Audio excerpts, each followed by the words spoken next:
ಸದಾಗಮೈಕವಿಜ್ಞೇಯಂ ಸಮತೀತಕ್ಷರಾಕ್ಷರಂ ನಾರಾಯಣಂ ಸದಾ ವಂದೇ ನಿರ್ದೋಷ ಅಶೇಷ ಸದ್ಗುಣಂ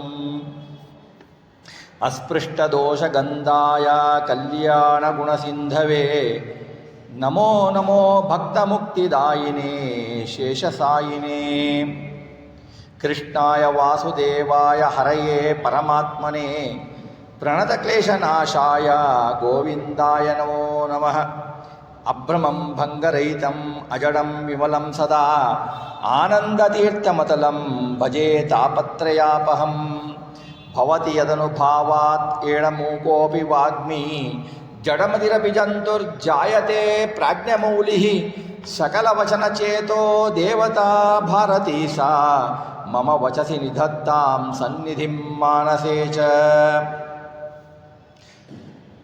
ಚಿತ್ರೈ ಪದೈಶ್ಚ ಗಂಭೀರೈ ವಾಕ್ಯೈ ಮಾನೈರಖಂಡಿತೈ ಗುರುಭಾವಂ ವ್ಯಂಜಯಂತಿ ಭಾತಿ ಜಯತೀರ್ಥವಾಕ್ ಅರ್ಥಿಕಲ್ಪಿತಕಲ್ಪೋಯಂ ಪ್ರತ್ಯರ್ಥಿಗಜಕೇಸರಿ ವ್ಯಾಸತೀರ್ಥಗುರುರ್ಭೂಯಾದಸ್ಮದಿಷ್ಟಾರ್ಥಸಿದ್ಧಯೇ ತಪೋವಿದ್ಯಾವಿರಕ್ತ್ಯಾದಿ ಸದ್ಗುಣೌಘಾಕರಾನಹಂ ವಾದಿರಾಜಗುರೂನ್ ವಂದೇ ಹಯಗ್ರೀವಪದಾಶ್ರಯಂ ಪ್ರಣಮತ್ಕಾಮಧೇನುಂಚ ಭಜತ್ಸೃತರೂಪಮಂ ಶ್ರೀಭಾವಬೋಧಕುತ್ಪಾದ ಚಿಂತಾಮಣಿ ಉಪಾಸ್ಮಹೇ ಪೂಜ್ಯಾಯ ರಾಘವೇಂದ್ರಾಯ ಸತ್ಯಧರ್ಮರತಾಯ ಚ ಭಜತಾಂ ಕಲ್ಪವೃಕ್ಷಾಯ ನಮತಾಂ ಕಾಮಧೇನವೇ ಸತ್ಯಾಭಿಜ್ಞಕರಾಜ್ಯೋತ್ತಾಂ ಪಂಚಾಷಡ್ವರ್ಷಪೂಜಕಾಂ ಸತ್ಯಪ್ರಮೋದತೀರ್ಥಾರ್ಯಾಂ ನೌಮಿ ನ್ಯಾಯಸುಧಾರತಾಂ ಶ್ರೀ ಸತ್ಯಾತ್ಮಗುರುವೇ ನಮಃ ವಿದ್ಯಾವಿನಯಸಂಪನ್ನಂ ಪ್ರತಿವಾದಿಮತಧ್ವಂಸಿನಂ ವಿಶ್ವಪ್ರಿಯಗುರೂನ್ ವಂದೇ ಮದ್ವೇಷಪ್ರಿಯಕಾರಕಂ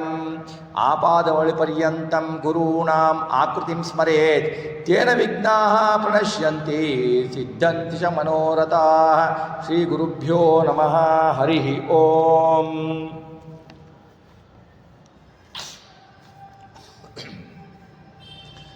ನಿನ್ನೆಯ ದಿವಸ ಆರಾಧ್ಯ ದೇವರಾದ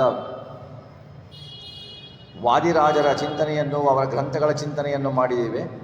ಇವತ್ತಿನ ಆರಾಧ್ಯ ಪುರುಷರಾದ ಶ್ರೀ ಮುನಿತ್ರೆಯರಲ್ಲಿ ಒಬ್ಬರೆಂದೇ ಖ್ಯಾತಿಯಾದ ಶ್ರೀ ವ್ಯಾಸರಾಯರ ಜೀವನ ಚರಿತ್ರೆಯನ್ನು, ಸ್ವಲ್ಪ ಗ್ರಂಥದ ಅವಲೋಕನವನ್ನು ಸ್ಪರ್ಶಿಸೋಣ.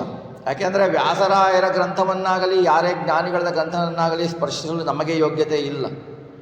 ಆ ಯೋಗ್ಯತೆಯನ್ನು ಪಡೆದುಕೊಳ್ಳೋದಕ್ಕೋಸ್ಕರ ಅವರ ಚರಿತ್ರೆಯನ್ನು ಸ್ಮರಣೆ ಮಾಡೋಣ.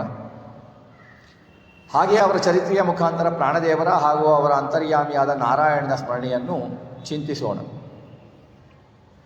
ಮುನಿತ್ರೆಯರಂದೇ ಖ್ಯಾತರು. ಮಧ್ವಾಚಾರ್ಯರು ಕಲ್ಪವೃಕ್ಷ ಆದರೆ ಟೀಕಾಕೃತ್ಪಾದರು ಕಾಮಧೇನು, ವ್ಯಾಸರಾಜರು ಚಿಂತಾಮಣಿ ಎಂದೇ ಪ್ರಸಿದ್ಧರಾದವರು. ಪುರಂದರದಾಸರೇ ಹೇಳ್ತಾರೆ, ಏಸು ಮನಿಗಳಿದ್ದರೇನು ವ್ಯಾಸರಾಯ ಉದ್ಧರಿಸಿದನು ಮಧ್ವಮತವ ಅಂತ ಪುರಂದರದಾಸರೇ ಹೇಳ್ತಾರೆ. ಎಲ್ಲ ಪರವಾದಿಗಳನ್ನು ಖಂಡಿಸಿ ವಿಜಯದ ಪತಾಕೆ ಹಾರಿಸಿದವರು ವ್ಯಾಸರಾಜರು. ಅವರ ಮಹಿಮೆ ಮಹಾತೀತ. ವ್ಯಾಸರಾಜರ ಮೂಲ ರೂಪ ಯಾವುದು? ವ್ಯಾಸರಾಜರ ಮೂಲ ರೂಪ ಸತ್ಯಲೋಕ ನಿವಾಸಿ ಶಂಕುಕರ್ಣ ಅನ್ನೋವರ ದೇವತೆ, ಕರ್ಮಜ ದೇವತೆ, 19ನೇ ಕಕ್ಷೆಯಲ್ಲಿ ಬರುವವನು. ಶಂಕುಕರ್ಣನು ಬ್ರಹ್ಮದೇವರು ಸತ್ಯಲೋಕದಲ್ಲಿ ಭಗವಂತನನ್ನು ಪೂಜಿಸುವ ಸಂದರ್ಭದಲ್ಲಿ ಅವರಿಗೆ ಪುಷ್ಪಗಳನ್ನು ಕೊಡುವ ಕೈಂಕರ್ಯ ಮಾಡ್ತಾ ಇದ್ದರು ಶಂಕುಕರ್ಣ. ಒಮ್ಮೆ ಅವರು ಭೂಮಿಗೆ ಬರಲು ಹೇಗೆ ಕಾರಣ ಅಂದರೆ, ಒಮ್ಮೆ ಅವರು ಪುಷ್ಪವನ್ನು ಕೊಡುವಾಗ ನಾರದ ಮಹರ್ಷಿಗಳ ಜೊತೆಗೆ ಭಗವತ್ ಚಿಂತನೆ ನಡೆಸ್ತಾ ಇದ್ದರು. ನಾರದ ಮಹರ್ಷಿಗೆ ಕೇಳ್ತಾ ಇದ್ದರು, ಭಗವಂತನ ಚಿಂತನೆಯನ್ನು ನಮಗೆ ಉಪದೇಶ ಮಾಡಿ ಅಂತ. ಆ ಮಾತಿನಲ್ಲಿ ಅವರು ಪುಷ್ಪ ಕೊಡುವುದು ಸ್ವಲ್ಪ ತಡ ಆಯಿತು. ಆಗ ಬ್ರಹ್ಮದೇವರು ಕೋಪಗೊಂಡು ಅವರಿಗೆ ನೀನು ರಾಕ್ಷಸ ಕುಲದಲ್ಲಿ ಅವತರಿಸುವಂಥ ಶಾಪ ಕೊಟ್ಟರು. ನೋಡಿ, ಬ್ರಹ್ಮದೇವರಿಗೆ ಕೋಪ ಅನ್ನೋದಿಲ್ಲ, ಅದು ನಟನೆ ಅಷ್ಟೇ. ಯಾಕೆ ಅಂದರೆ ಇವರಿಗೆ ಶಾಪ ಅಂದರೂ ಕೂಡ ಇವರಿಗೆ ಅನುಗ್ರಹನೇ ಅದು. ರಾಕ್ಷಸ ಕುಲದಲ್ಲಿ ಹುಟ್ಟು, ಆದರೂ ನಿನಗೆ ಹರಿಯ ವಿಸ್ಮರಣೆ ಬರದಿರಲಿ, ಹರಿಯಲ್ಲಿ ನಿರಂತರ ಭಕ್ತಿ ಇರಲಿ ಅಂತ ಹೇಳಿಬಿಟ್ಟು ಅನುಗ್ರಹ ಮಾಡಿದರು. ಆವಾಗ ರಾಕ್ಷಸ ಕುಲದಲ್ಲಿ ಅವತಾರ ಮಾಡಿದವರೇ ಹಿರಣ್ಯಕಶಿಪುವಿನ ಪುತ್ರ ಪ್ರಹ್ಲಾದ. ಇದನ್ನು ವ್ಯಾಸರಾಜ ಮಠದ ಪರಂಪರೆಯಲ್ಲಿ ಬಂದ ಶ್ರೇಷ್ಠ ಯತಿವರೆಣ್ಯರು ಮಹಾ ತಪಸ್ವಿಗಳಾದ ವಿದ್ಯಾರತ್ನಕರ ತೀರ್ಥರು ಹೇಳ್ತಾರೆ. ವಿದ್ಯಾರತ್ನಕರ ತೀರ್ಥರು ಹೇಳ್ತಾರೆ, ಅವರು ಏನು ಹೇಳ್ತಾರೆ ಅಂತಂದರೆ, ಅವರು ವ್ಯಾಸರಾಜರು ಶಂಕುಕರ್ಣರಾಗಿ ಬಂದು ಅವರೇನೇ ರಾಮಾಚಾರ್ಯ ಸುಧೀಮಣೇರ್ ದಯತೆಯ ಗರ್ಭೆ ಧೃತ ಶ್ರೀಮತೋ ಬ್ರಹ್ಮಣ್ಯಸ್ಯ ಯತೀಶಿದು ಕರುಣೆಯ ಸಂವತ್ಸರೇಶ್ವಾದಿಮಿ ವೈಶಾಖಾದಿ ಅಮಪಕ್ಷಕೆ ದಿನಮರ್ಣೇರ್ವಾರೇ ದಿನೇ ಸಪ್ತಮೆ ಪ್ರಹ್ಲಾದೋಹ ಅವತಾರ ಭೂಮಿವಲಯೇ ನಾಗಾಧಿಪಶ್ಯಾಂಶಭೃತ್ ಅಂತಾರೆ. ಏನಂತಾರೆ ಅಂತಂದರೆ, ನೋಡಿ, ವ್ಯಾಸರಾಜರ ಚರಿತ್ರೆಯನ್ನು ತೆಗೆದುಕೊಂಡ್ರೆ ನಮಗೆ ಸೋಮನಾಥ ಕವಿ, ಅದ್ವೈತ ಕವಿ, ಅವನು ವ್ಯಾಸರಾಜರ ಚರಿತ್ರೆಯನ್ನು ಬರೆದಿದ್ದಾನೆ, ವ್ಯಾಸಯೋಗಿ ಚರಿತ ಅಂತ ಅದ್ಭುತವಾಗಿ ಕೊಂಡಾಡಿದ್ದಾನೆ. ಚಂಪು ಕಾವ್ಯದಲ್ಲಿ ಇದೆ ಅದು. ಅದು ಬಿಟ್ಟರೆ ವಿಜಯೇಂದ್ರ ತೀರ್ಥರು ಬರೆದ ವ್ಯಾಸಾಭ್ಯುದಯಾದ ವ್ಯಾಸರಾಜರ ಸ್ತೋತ್ರ, ಅದು ಬಿಟ್ಟರೆ ವ್ಯಾಸರಾಜರ ಆಶ್ರಮ ಶಿಷ್ಯರೇ ಆದ ಶ್ರೀನಿವಾಸ ತೀರ್ಥರು ಬರೆದ ವ್ಯಾಸ ವಿಜಯ, ಇದು ಒಂದಿದೆ. ಹಾಗೆಯೇ ವಿದ್ಯಾರತ್ನಾಕರ ತೀರ್ಥರು ಬರೆದ ವ್ಯಾಸ ಯತೀಶ ಚರಿತೆ,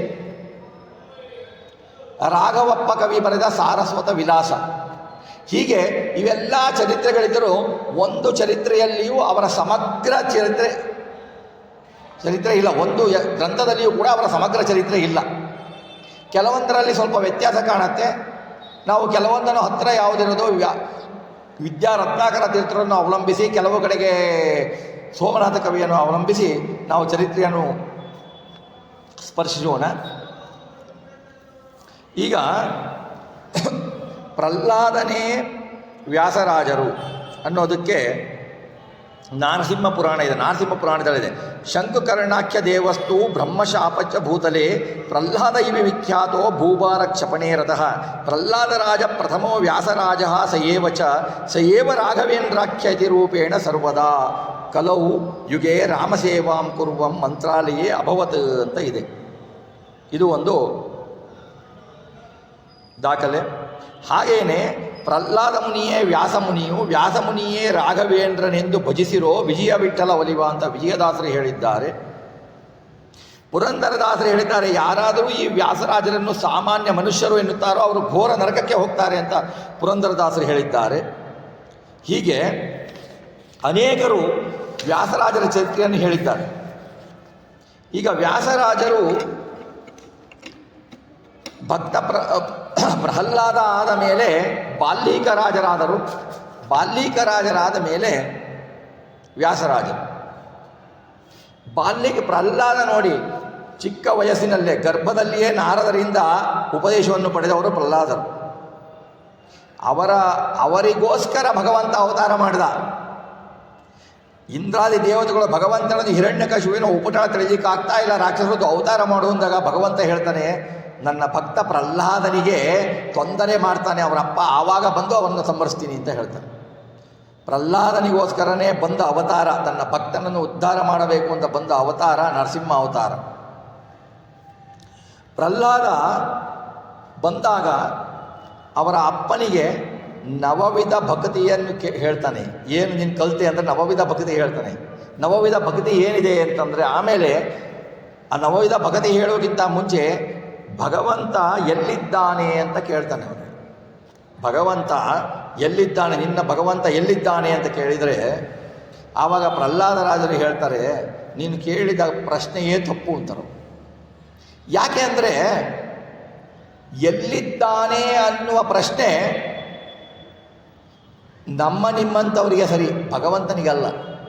ಯಾಕೆಂದರೆ ನಾವು ಇಲ್ಲಿದ್ದೀವಿ ಅಂದರೆ ಅಲ್ಲಿಲ್ಲ, ಅಲ್ಲಿದ್ದೀವಿ ಅಂದರೆ ಇಲ್ಲಿಲ್ಲ. ನಾವು ಒಂದು ಸಮಯದಲ್ಲಿ ಒಂದು ಕಡೆ ಇರ್ತೀವಿ. ಭಗವಂತ ಸರ್ವವ್ಯಾಪ್ತ, ಅವನು ಎಲ್ಲ ಕಡೆ ಇದ್ದಾನೆ, ಇಲ್ದಿರೋ ಜಾಗನೇ ಇಲ್ಲ. ನೀನು ಕೇಳಿದ ಪ್ರಶ್ನೆ ತಪ್ಪು. ಭಗವಂತ ಎಲ್ಲಿಲ್ಲ ಅಂತ ಕೇಳು, ಎಲ್ಲ ಕಡೆ ಇದ್ದಾನೆ ಅಂತ ನಾವು ಹೇಳ್ಬೋದು. ಭಗವಂತ ಎಲ್ಲಿದ್ದಾನೆ ಅಂದರೆ ಏನು ಹೇಳಬೇಕು? ನಿನಗೆ ಯೋಗ್ಯತೆ ಇಲ್ಲ, ನಿನಗೆ ಕಾಣ್ತಾ ಇಲ್ಲ. ಭಗವಂತ ಎಲ್ಲ ಕಡೆ ಇದ್ದಾನೆ, ಸರ್ವತ್ರ ವ್ಯಾಪ್ತ ಭಗವಂತ. ಹಾಗೆ ಭಗವಂತನ ಮಹಿಮೆಯನ್ನು ಆವಾಗ ಹೇಳಿ ನವವಿಧ ಭಕ್ತಿಯನ್ನು ಹೇಳ್ತಾನೆ. ಶ್ರವಣಂ ಕೀರ್ತನಂ ವಿಷ್ಣೋಹೋ ಸ್ಮರಣಂ ಪಾದಸೇವನಂ ಅರ್ಚನಂ ವಂದನಂ ದಾಸ್ಯಂ ಸಾಖ್ಯಂ ಆತ್ಮವಿಧ ನಿವೇದನಂ ಅಂತ ಹೇಳ್ತಾರೆ. ಈ 9 ತರಹದ ಲಕ್ಷಣಗಳು ಭಕ್ತಿಯಲ್ಲಿ ಇದೆ. 9 ತರಹದ ಭಕ್ತಿಯನ್ನು ಭಗವಂತನಲ್ಲಿ ಮಾಡಬೇಕು ಅಂತ ಹೇಳ್ತಾರೆ. ಆದರೆ ವ್ಯಾಸರಾಯರಾಗಿ ಅವತಾರ ಮಾಡಿದಾಗ ನೋಡಿ ಎಷ್ಟು ಆಶ್ಚರ್ಯ ಇದೆ. ನವರತ್ನ ಪ್ರಮೇಯ ಮಾಲಿಕವನ್ನು ಕೊಡ್ತಾರೆ ಅಲ್ವಾ. ನವರತ್ನ ಪ್ರಮೇಯ ಮಾಲಿಕ ಎಷ್ಟು ಚೆನ್ನಾಗಿದೆ ನೋಡಿ. ನವರತ್ನ ಈ ಮಧ್ವ ಗ್ರಂಥಗಳ ಸಾರ ಜೆಷ್ಟು ಏನು ಹೇಳ್ತಾರೆ. ಶ್ರೀಮದ್ವದ್ಭವತೆ ಹರೇಪರತರಃ ಸತ್ಯಂ ಜಗತ್ ತತ್ವತೋ ಭೇದ ಜೀವಗಣ ಹರೇರನುಚರಾ ನೀಚೋಚ್ಚ ಭಾವಂ ಗತಾ ಮುಕ್ತಿರ್ನೈಜ ಸುಖಾನುಭೂತಿ ಅಮಲಾ ಭಕ್ತಿಶ್ಚ ತತ್ಸಾಧನಂ ಅಚ್ಛಾದಿತೃತೀಯಂ ಪ್ರಮಾಣಂ ಅಖಿಲ ಆಮ್ನೇಯೈಕ್ಯ ವೇದ್ಯೋ ಹರಿಹಿ ಅಂತ ಹೇಳ್ತಾರೆ. ಇದು ನವವಿಧ ವಿಷಯ ಸಂಗ್ರಹ, ಮಧ್ವ ಗ್ರಂಥಗಳ ಪ್ರಮೇಯಗಳ ಸಂಗ್ರಹ. ಈ ಪ್ರಮೇಯಗಳನ್ನು ತಿಳಿದುಕೊಂಡು ಭಗವಂತನ ಬಗ್ಗೆ ಶ್ರವಣ, ಕೀರ್ತನ, ಆಮೇಲೆ ಅರ್ಚನ, ವಂದನ, ಹೀಗೆ ನವವಿಧ ಈ ಶ್ರವಣವನ್ನು, ಈ ಭಗವಂತನ ನವರತ್ನ ಮಾಲಿಕೆಯನ್ನು ಏನು ವ್ಯಾಸರಾಜರು ರಚನೆ ಮಾಡಿದ್ದಾರೋ ಆ ನವರತ್ನ ಮಾಲಿಕೆಯ ಜೊತೆಗೆ ನವವಿಧ ಭಕ್ತಿಯನ್ನು ನಾವು ಭಗವಂತನಲ್ಲಿ ಮಾಡಿದರೆ ಭಗವಂತ ನಮಗೆ ಒಲಿಯುವ. ನೋಡಿ, ಅಲ್ಲಿ ನವವಿಧ ಭಕ್ತಿ ತೋರಿಸಿದರು, ಇಲ್ಲಿ ಹೇಗೆ ನವವಿಧ ಪ್ರಮೇಯವನ್ನು ತೋರಿಸಿದ್ರು, ನವರತ್ನ ಮಾಲಿಕೆಯನ್ನು ತೋರಿಸಿದರು. ನಾವು ದೇವರಿಗೆ ರತ್ನಾಭರಣ ಹಾಕಬೇಕಿಲ್ಲ, ನವರತ್ನದ ಆಭರಣ ಇದೇ ನವರತ್ನದ ಆಭರಣ. ಯಾವುದೇ ನವರತ್ನ ಜ್ಯುವೆಲರಿಗೆ ಹೋಗಿ ಆಭರಣ ತಂದು ಹಾಕೋದಲ್ಲ. ವ್ಯಾಸರಾಯರು ಹೇಳಿದ ನವರತ್ನ ಮಾಲಿಕೆ, ಪ್ರಮೇಯ ಮಾಲಿಕೆಯನ್ನು ಚಿಂತನೆ ಮಾಡಿ ಹರಿಯಲ್ಲಿ ಭಕ್ತಿ ಮಾಡಿದರೆ ಅದು ಆಭರಣಕ್ಕಿಂತಲೂ ಜಾಸ್ತಿ. ಹಾಗಾಗಿ ಈ ಚಿಂತನೆಯನ್ನು ಅದ್ಭುತವಾಗಿ ತೋರಿಸ್ತಾರೆ. ಆಮೇಲೆ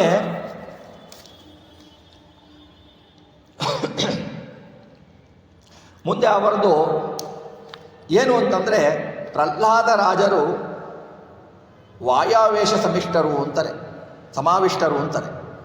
ಯಾರು? ಆಚಾರ್ಯರು ಭಾಗವತ ತಾತ್ಪರ್ಯದಲ್ಲಿ ಹೇಳ್ತಾರೆ. ಪ್ರಹ್ಲಾದರಾಜರಿಗೆ ಆ ಥರ ಹೇಗೆ ಭಕ್ತಿ ಬಂತು, ಆ ಥರ ನಿರಂತರ ಭಕ್ತಿ ಹೇಗೆ ಬಂತು ಅಂದರೆ ವಾಯಾವೇಶ ಸಮಾವಿಷ್ಟ ಅಂತಾರೆ. ಪ್ರಹ್ಲಾದರಾಜರಿಗೆ ವಾಯು ಆವೇಶ ಇದೆ, ವಿಶೇಷತನ ವಾಯು ಆವೇಶ ಇದೆ, ಹಾಗೆಯೇ ಶೇಷದೇವರಾಯ ಆವೇಶ ಇದೆ. ಇದಿದ್ದರೆ ಅವ್ರ ಮೇಲೆ ಅವ್ರಿಗೆ ಇನ್ನೇನು ಮಾಡಲಿಕ್ಕೆ ಸಾಧ್ಯ ರೀ ಅವರಿಗೆ. ಅವರು ಆ ತರಹ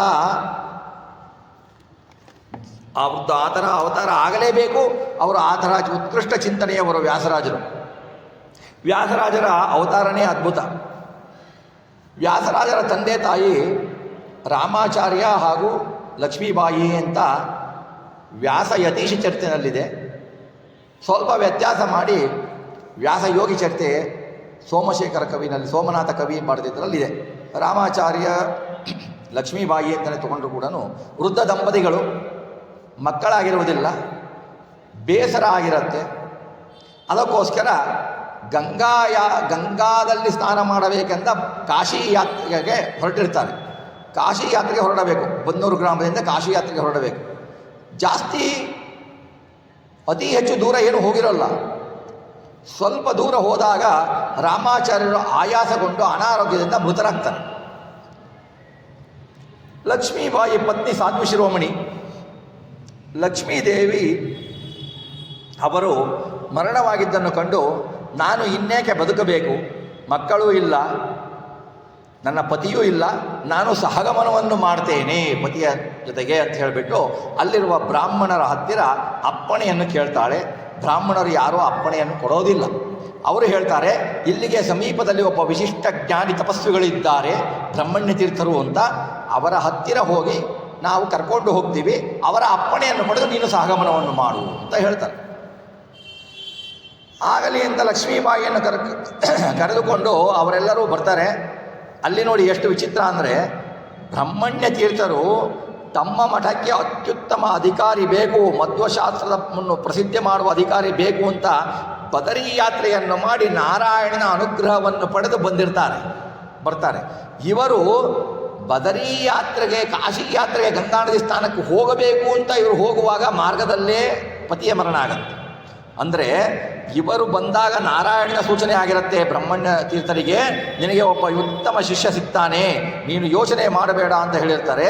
ಇವರು ಪತಿ ಮೃತನಾದದ್ದನ್ನು ಕಂಡುಬಿಟ್ಟು ಇವರು ಬರ್ತಾರೆ. ಇವರು ಬಂದುಬಿಟ್ಟು ನಮಸ್ಕಾರ ಮಾಡಿ, ದೂರದಿಂದಲೇ ನಮಸ್ಕಾರ ಮಾಡಿ ಪತ್ನಿ ಅವರಿಗೆ ತನ್ನ ಸಹಗಮನಕ್ಕೆ ಅಪ್ಪಣೆಯನ್ನು ಕೇಳ್ತಾನೆ.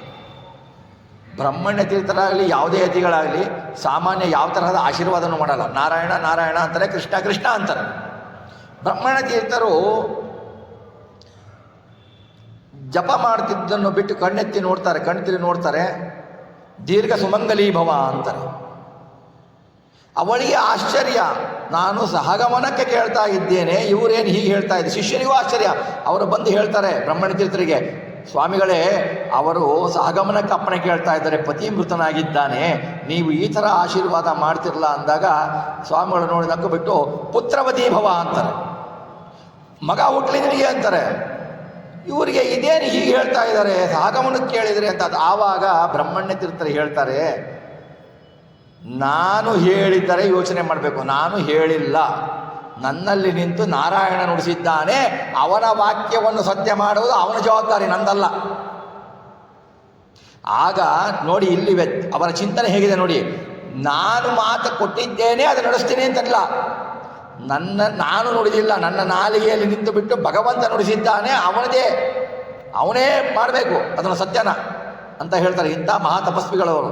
ಆಮೇಲೆ ಎಲ್ಲಿ ಇದ್ದಾರೆ ಅಂತ ಹೇಳಲು ಅಲ್ಲಿ ಮೃತನಾದಿರ್ತಾನೆ, ಶಂಖದಲ್ಲಿ ಪ್ರೋಕ್ಷಣೆ ಮಾಡ್ತಾರೆ, ಉದಕದಲ್ಲಿ ಪ್ರೋಕ್ಷಣೆ ಮಾಡಲು ಆವಾಗ ತಾನೇ ನಿದ್ದೆಯಿಂದ ಎದ್ದು ಬಂದವರಂಗೆ ಎದ್ದು ಬರ್ತಾರೆ ರಾಮಾಚಾರ್ಯ.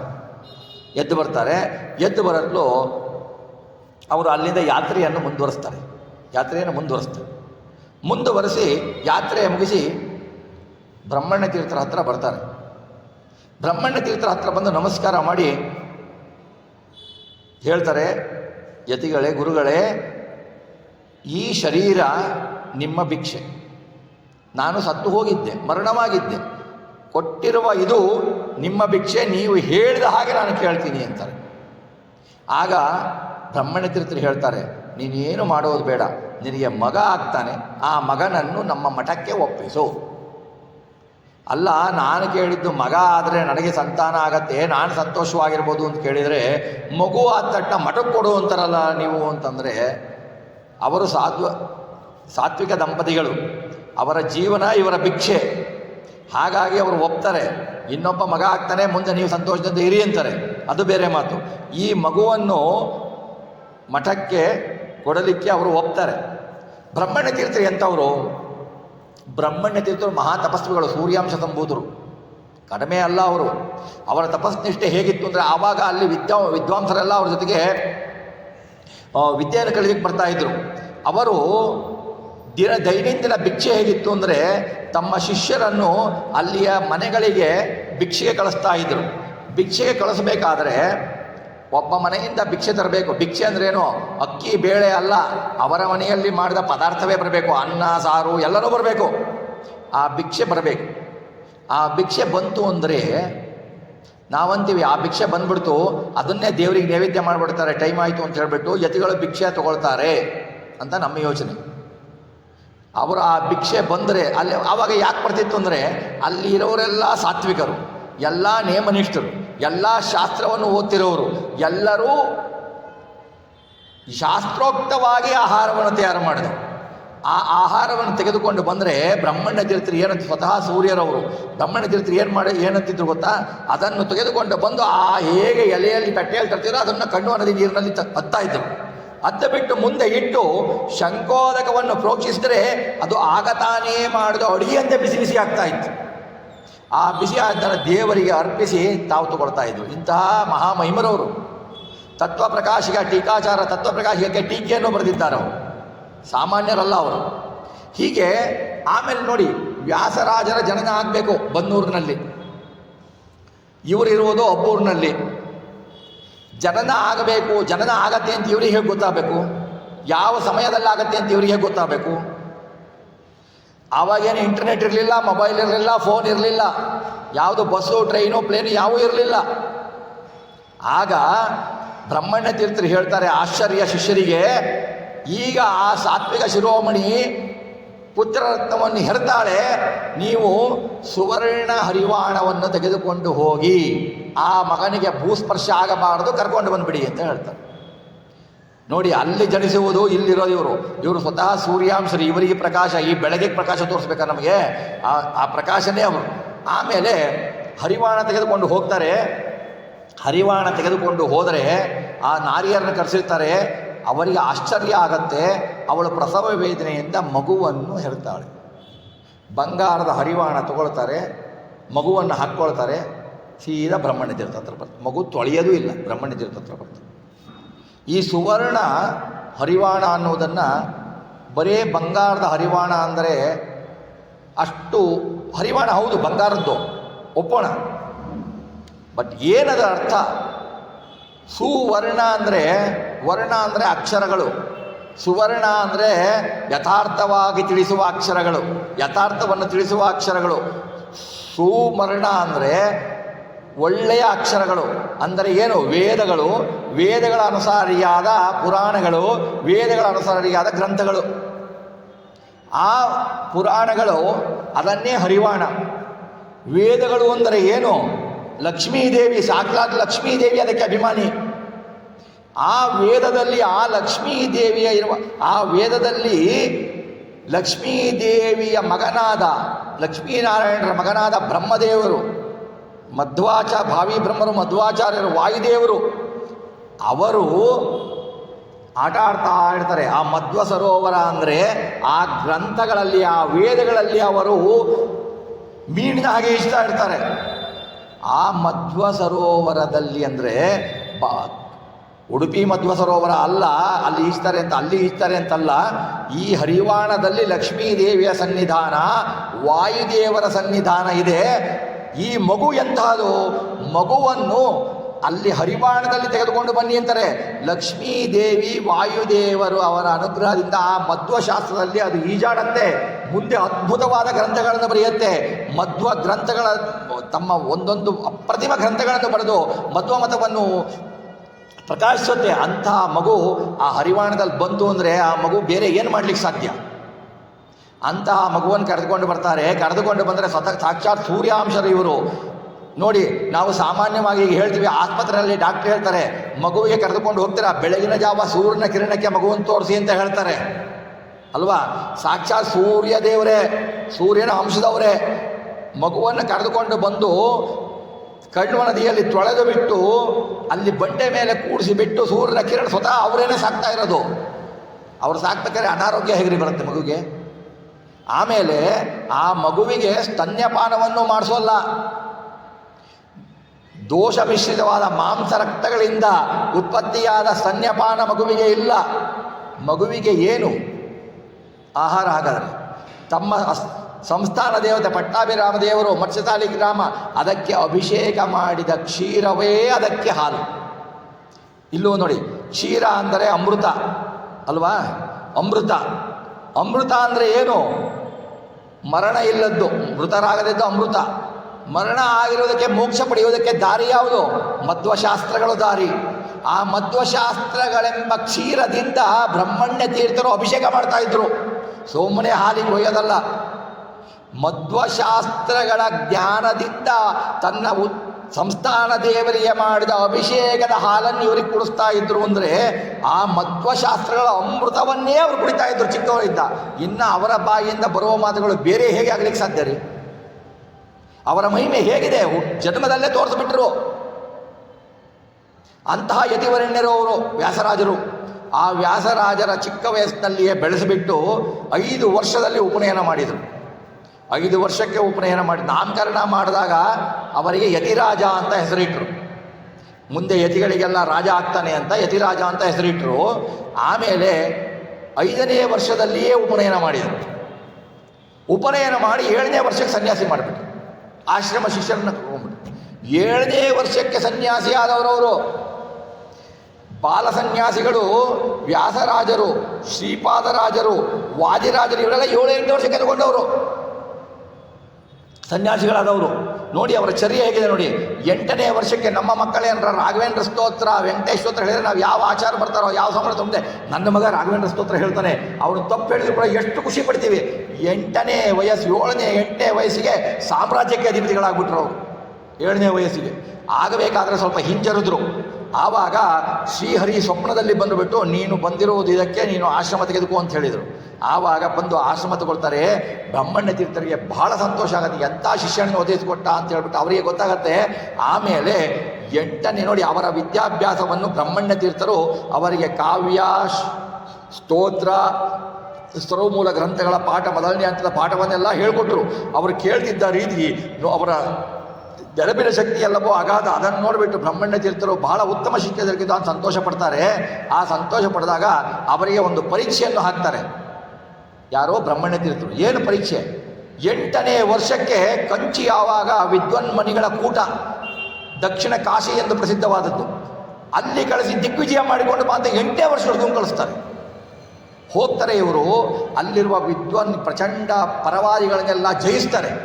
ಶ್ರೀಮನ್ ಮಧ್ವಮದೆ ಹರಿಪ್ರತಃ ಸತ್ಯಂ ಜಗತಿ ನವರತ್ನಗಳನ್ನು ಹೇಳಿಬಿಟ್ಟು ಅಲ್ಲಿ ಎಲ್ಲರನ್ನೂ ಶಾಸ್ತ್ರಬದ್ಧವಾಗಿ ಜಯಿಸಿ ಬರ್ತಾರೆ. ಅವರೆಲ್ಲರೂ ಮೂಕಿಸಿ ಈ ಹುಡುಗ ಚಿಕ್ಕವನು ಇಂತಹ ವಿದ್ವತ್ತು ಅಂತ ಅವ್ರಿಗೆಲ್ಲ ಆಶ್ಚರ್ಯ ಆಗುತ್ತೆ. ಕೆಲವು ಸುಮಾರು ವಿದ್ವಾಂಸರುಗಳು ಭಾಳ ಸಂತೋಷ ಪಡ್ತಾರೆ, ನಮಸ್ಕಾರ ಮಾಡ್ತಾರೆ. ಆದರೆ ಕೆಲವರಿಗೆ ಅಸೂಯೆ.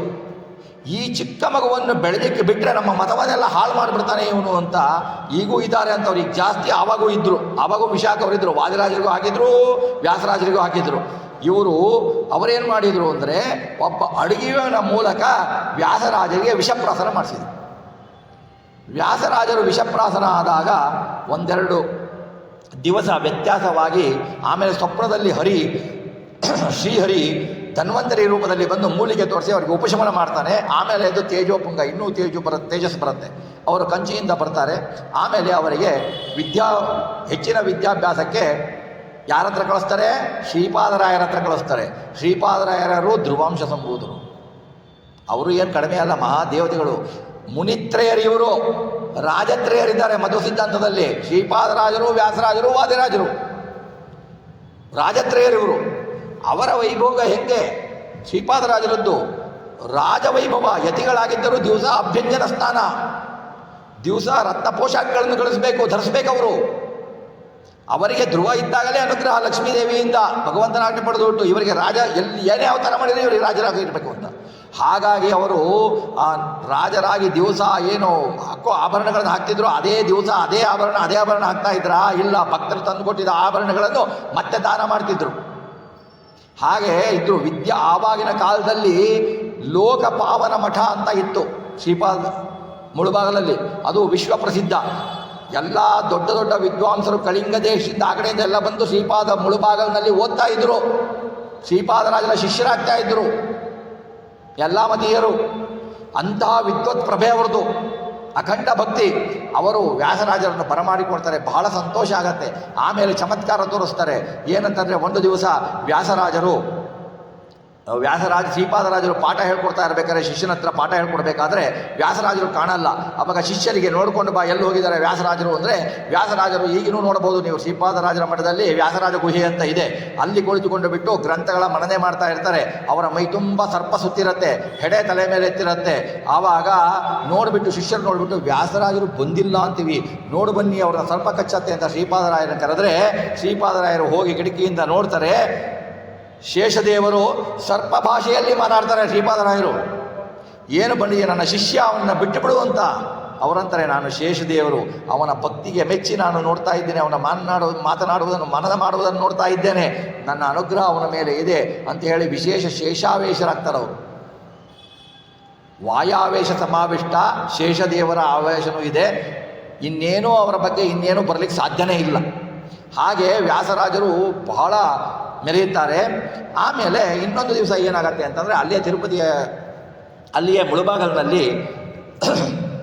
ಒಂದು ದಿವಸ ಇವರು ಅಭ್ಯಂಜನ ಸ್ನಾನ ಮಾಡ್ತಾ ಇರಬೇಕಾದ್ರೆ ಪೂಜೆ ಮಾಡೋದು ಲೇಟ್ ಆಗಿಬಿಡತ್ತೆ. ನೀನೇ ಮಾಡು ಪೂಜೆನ ವ್ಯಾಸರಾಜರಿಗೆ ಹೇಳ್ತಾರೆ. ನೀನು ನಿರ್ಮಲೆ ನೋಡಿ, ಅವರ ಎಂಥ ಔದಾರ್ಯ. ಇರುವೂರು ಶ್ರೀಪಾದರಾಯ ಮಠ, ಅದು ವ್ಯಾಸರಾಯ ಮಠ. ಎಲ್ಲಾದರೂ ಎಂದಾರು ಒಂದು ಮಠದವರು ಅವರ ವಿಗ್ರಹವನ್ನು ಇನ್ನೊಬ್ಬರಿಗೆ ಪೂಜೆ ಮಾಡು ಅಂತ ಕೊಟ್ಟು ಹತ್ರನೂ ಸೇರಿಸಲ್ಲ. ಅವರ ಔದಾರ್ಯ ಹೇಗಿತ್ತು? ವ್ಯಾಸರಾಜರಿಗೆ ನಿರ್ಮಾಲ್ಯ ಪೂಜೆಯನ್ನು ನೀನು ಮಾಡು ಅಂತ ಹೇಳ್ತಾರೆ. ವ್ಯಾಸರಾಜರು ಹೋಗ್ತಾರೆ, ಅಲ್ಲಿರುವ 2 ಸಂಪುಟ ತೆಗಿತಾರೆ, ಪೂಜೆ ಮಾಡಬೇಕು. ಒಂದು ಸಂಪುಟ ಓಪನ್ ಆಗಿರೋ ತೆಗಿತಾರೆ, ತೆರೆದು ಬಿಟ್ಟರೆ ಅದರಲ್ಲಿ ರಂಗವಿಠಲ ದೇವರು. ಇವರಿಗೆ ಸ್ವಪ್ನದಲ್ಲಿ ಲಭ್ಯವಾಗಿ ಪಂಢರಾಪುರದಲ್ಲಿ ಹೋಗಿ ಚಂದ್ರಭಾಗಾ ನದಿಯಲ್ಲಿ ಇದ್ದಾಗ 2 ಸಂಪುಟ ಸಿಗತ್ತೆ ಇವರಿಗೆ. ಒಂದು ಸಂಪುಟ ಅವರಿಗೆ ತೆರೆದಾಗ ರಂಗವಿಠಲ ಬರುತ್ತೆ, ರಂಗವಿಠಲನ ಅಂಕಿತದಲ್ಲೇ ಅವರು ಕೃತಿಗಳನ್ನು ರಚಿಸ್ತಾರೆ. ಇನ್ನೊಂದು ಸಂಪುಟ ತೆರೆಯಲು ಹೋದಾಗ ನಾರಾಯಣನ ಆಜ್ಞೆ ಆಗತ್ತೆ, ಆದೇಶ ಆಗತ್ತೆ, ಅದನ್ನು ತೆರೆಯುವವನೊಬ್ಬನು ಬರ್ತಾನೆ, ನೀನು ತೆರೆಯುವ ಹಾಗಿಲ್ಲ ಅಂದಾಗ ಅವರು ಅಲ್ಲಿ ಪೂಜೆಯನ್ನೇ ಪೆಟ್ಟಿಗೆಗೆ ಪೂಜೆ ಮಾಡ್ತಾ ಇರ್ತಾರೆ ಶ್ರೀಪಾದರಾಯರು. ಆಗ ಈ ವ್ಯಾಸರಾಜರು ಹೋಗಿ ನಿರ್ಮಾಲ ಪೂಜೆ ಮಾಡಬೇಕು ಅಂತ ಹೇಳಿಬಿಟ್ಟು ಆ ಸಂಪುಟವನ್ನು ತೆಗೆಯಲ್ಲ ಇವರು, ಶ್ರೀಪಾದರಾಜರು ತೆಗೆದಿಲ್ಲ ಅಂತ. ಒಂದು ತುಳಸಿಯನ್ನು ಭಕ್ತಿಯಿಂದ ಪೂಜೆ ಮಾಡಬೇಕು ಅಂತ ಅದರ ಮೇಲೆ ಹಾಕ್ತಾರ್ರಿ. ಅಲ್ಲಿಂದ ಅದರೊಳಗಿದ್ದ ಶ್ರೀಕೃಷ್ಣ ರುಕ್ಮಿಣಿ ಸತ್ಯಭಾಮೆ ಸಮೇತ ಎದ್ದು ಬಂದುಬಿಡ್ತಾನೆ. ಎದ್ದು ಬಂದು ನಾಟ್ಯ ಮಾಡಲಿಕ್ಕೆ ಸ್ಟಾರ್ಟ್ ಮಾಡ್ತಾನೆ, ನಾಟ್ಯ ಮಾಡಲಿಕ್ಕೆ ಪ್ರಾರಂಭ ಮಾಡ್ತಾನೆ. ಅತ್ಯದ್ಭುತ ನಾಟ್ಯ ನೋಡಿ. ವ್ಯಾಸರಾಜರ ಭಕ್ತಿಯ ಪರಾಕಾಷ್ಠೆ ಹೇಗಿದೆ. ನಾವು ತುಳಸಿ ಕಣ್ಣು ಮುಚ್ಕೊಂಡು ಹೇಳಿದ್ರೆ ಅದು ಆ ಪೆಟ್ಟಿಗೆ ಮೇಲೆ ಬಿದ್ದಿರಲ್ಲ. ನಮ್ಮ ಹಣೆಬರ ಹೀಗೆ. ಅವರು ಎದ್ದಕ್ಕೆ ಒಳಗಡೆ ಇದ್ದ ಶ್ರೀಕೃಷ್ಣ ರುಕ್ಮಿಣಿ ಸತ್ಯಭಾಮೆ ಸಮೇತ ಗೋಪಾಲಕೃಷ್ಣ ಎದ್ದು ನರ್ತನ ಮಾಡಲಿಕ್ಕೆ ಸ್ಟಾರ್ಟ್ ಮಾಡ್ತಾನೆ. ನರ್ತನ ಮಾಡಲಿಕ್ಕೆ ಸ್ಟಾರ್ಟ್ ಮಾಡಿದರೆ ವ್ಯಾಸರಾಜರು ಪರವಶರಾಗಿ ಪರಾಕಾಷ್ಠೆಯಿಂದ ತಾಳ ಇರಲ್ಲ, ಅಲ್ಲಿದ್ದ ಸಾಲಿಗ್ರಾಮ ತಗೊಂಡೆ ತಾಳವನ್ನು ಮಾಡ್ತಾರೆ. ತಾಳವನ್ನು ಮಾಡಿಕೊಂಡು ಭಜನೆ ಮಾಡಲಿಕ್ಕೆ ಸ್ಟಾರ್ಟ್ ಮಾಡ್ತಾರೆ. ಸಾಲಿಗ್ರಾಮ ಒಡೆಯತ್ತೆ, ಇನ್ನೊಂದು ಸಾಲಿಗ್ರಾಮ ತಗೋತಾರೆ. ಆವಾಗ ಶಿಷ್ಯರು ನೋಡ್ತಾರೆ, ಅವರಿಗೆ ಅವರು ದೇವ್ರು ಕಾಣಲ್ಲ, ಅವರ ಯೋಗ್ಯತೆ ಅಷ್ಟು. ಸಾಲಿಗ್ರಾಮ ಹೊಡಿತಾ ಇದ್ದಾರೆ, ಅಯ್ಯೋ ಎಲ್ಲ ಸಾಲಿಗ್ರಾಮ ಸುದರ್ಶನ ಮಾಡ್ತಾ ಇದ್ದಾರೆ ಇವರು ಅಂತ ಹೇಳ್ಬಿಟ್ಟು ಶ್ರೀಪಾದರಾಯರ ಹತ್ರ ಹೋಗಿ ಹೇಳ್ತಾರೆ, ನಿಮ್ಮ ಶಿಷ್ಯ ಎಲ್ಲ ಸಾಲಿಗ್ರಾಮನು ಚಕ್ರಾಂಕಿತ ಇದು ಮಾಡ್ತಾ ಇದ್ದಾನೆ, ಸುದರ್ಶನ ಮಾಡ್ತಾ ಇದ್ದಾನೆ, ಬನ್ನಿ ನೀವು ಅಂತಾರೆ. ಶ್ರೀಪಾದರಾಯರು ಹೋಗಿ ನೋಡ್ತಾರೆ, ಅವರಿಗೆ ಕೃಷ್ಣ ಕಾಣ್ತಾನೆ. ಅಯ್ಯೋ ನಾನು ಧನ್ಯನಾದೆ, ಇಂತಹ ಮಹಾಮಹಿಮ ನನ್ನ ಶಿಷ್ಯನಾಗಿದ್ದಾನೆ ಅಂತ ಹೇಳಿಬಿಟ್ಟು. ಆಮೇಲೆ ಅದು ವ್ಯಾಸರಾಯರಿಗೆ ಭಗವಂತ ಏನು ಅನುಗ್ರಹ ಮಾಡಬೇಕು ಅಂತ ಕೇಳಿದಾಗ ವ್ಯಾಸರಾಯರು ಹೇಳ್ತಾರೆ, ನೀನು ಹೇಗಿದೆಯಲ್ಲ ಅದೇ ಮೂರ್ತಿ ನನಗೆ ಬಂದುಬಿಡ್ಲಿ ಅಂತ ಹೇಳ್ತಾರೆ. ಆವಾಗ ಏನಾಗತ್ತೆ, ನಾವು ವ್ಯಾಸರಾಯರಿಗೆಲ್ಲೋಲ್ದ ಇವೆಲ್ಲ ಕಟ್ಕತೆ ಅಂತೀವಿ, ಅದನ್ನು ನೋಡಿದವರೇ ಧನ್ಯರು. ಅವರು ವ್ಯಾಸರಾಜರು ಅದಕ್ಕೆ ಹೇಳ್ತಾರೆ, ಯಾರು ನೋಡ್ತಾರೋ ಇಲ್ಲ ನಿನ್ನ ವಿಚಿತ್ರ ಭಂಗಿಯನ್ನು ತೋರಿಸು ಅಂದಾಗ ಅವನು ನರ್ತನ ಮಾಡ್ತಾ ಇರ್ತಾರೆ. ನಾಟ್ಯಶಾಸ್ತ್ರದಲ್ಲಿ ಎಡಗಾಲ ಮೇಲೆ ಬಲಗಾಲು ಇಡಬೇಕು, ಅದು ಶಾಸ್ತ್ರೋಕ್ತ. ನಾಟ್ಯಶಾಸ್ತ್ರದ ಪ್ರಕಾರ ಬಲಗಾಲ ಮೇಲೆ ಎಡಗಾಲಿಟ್ಟು ಇಟ್ಟರೆ ಅದು ನಾಟ್ಯಶಾಸ್ತ್ರಕ್ಕೆ ವಿರುದ್ಧವಾದದ್ದು. ಇವರು ಕೇಳಿಕೊಳ್ಳೋದಕ್ಕೂ ಕೃಷ್ಣ ಪರಮಾತ್ಮ ಬಲಗಾಲ ಮೇಲೆ ಎಡಗಾಲಿಟ್ಟಿರ್ತಾನೆ, ಹಾಗೆ ಮೂರ್ತಿ ಆಗ್ಬಿಡ್ತಾನೆ. ಈಗಲೂ ಆ ಮೂರ್ತಿಗಳು ಕುಂದಾಪುರ ವ್ಯಾಸರಾಯ ಮಠದಲ್ಲಿ ಪೂಜಿತ ಆಗತ್ತೆ. ಸ್ವತಃ ಭಗವಂತ ಮೂರ್ತಿ ಎತ್ತಿದ್ದು ಅದನ್ನು ನೋಡಿಬಿಟ್ಟು ಶ್ರೀಪಾದರಾಯರ ಔದಾರ್ಯ ಅನ್ನೋದು, ನಿನ್ನ ಭಕ್ತಿಗೆ ಮೆಚ್ಚಿ ಒಳಿದ ಪರಮಾತ್ಮ ನಿನ್ನ ಮಠದಲ್ಲೇ ಪೂಜೆಗೊಳ್ಳಲಿ ಅಂತಾರೆ. ನೋಡಿ, ತಮ್ಮ ಮಠದ ತಂದ ಸಂಪುಟವನ್ನು ಅವರಿಗೆ ಕೊಟ್ಟುಬಿಟ್ರು. ಅವರು ಕೃಷ್ಣಾಂಕಿತದಿಂದ ಅನೇಕ ದೇವರ ನಾಮಗಳನ್ನು ಶಕ್ತಿಗಳನ್ನು ಬರಲಿಕ್ಕೆ ಸ್ಟಾರ್ಟ್ ಮಾಡಿದರು. ಇವರು ಈ ಥರ ಮಾಡಿದರು.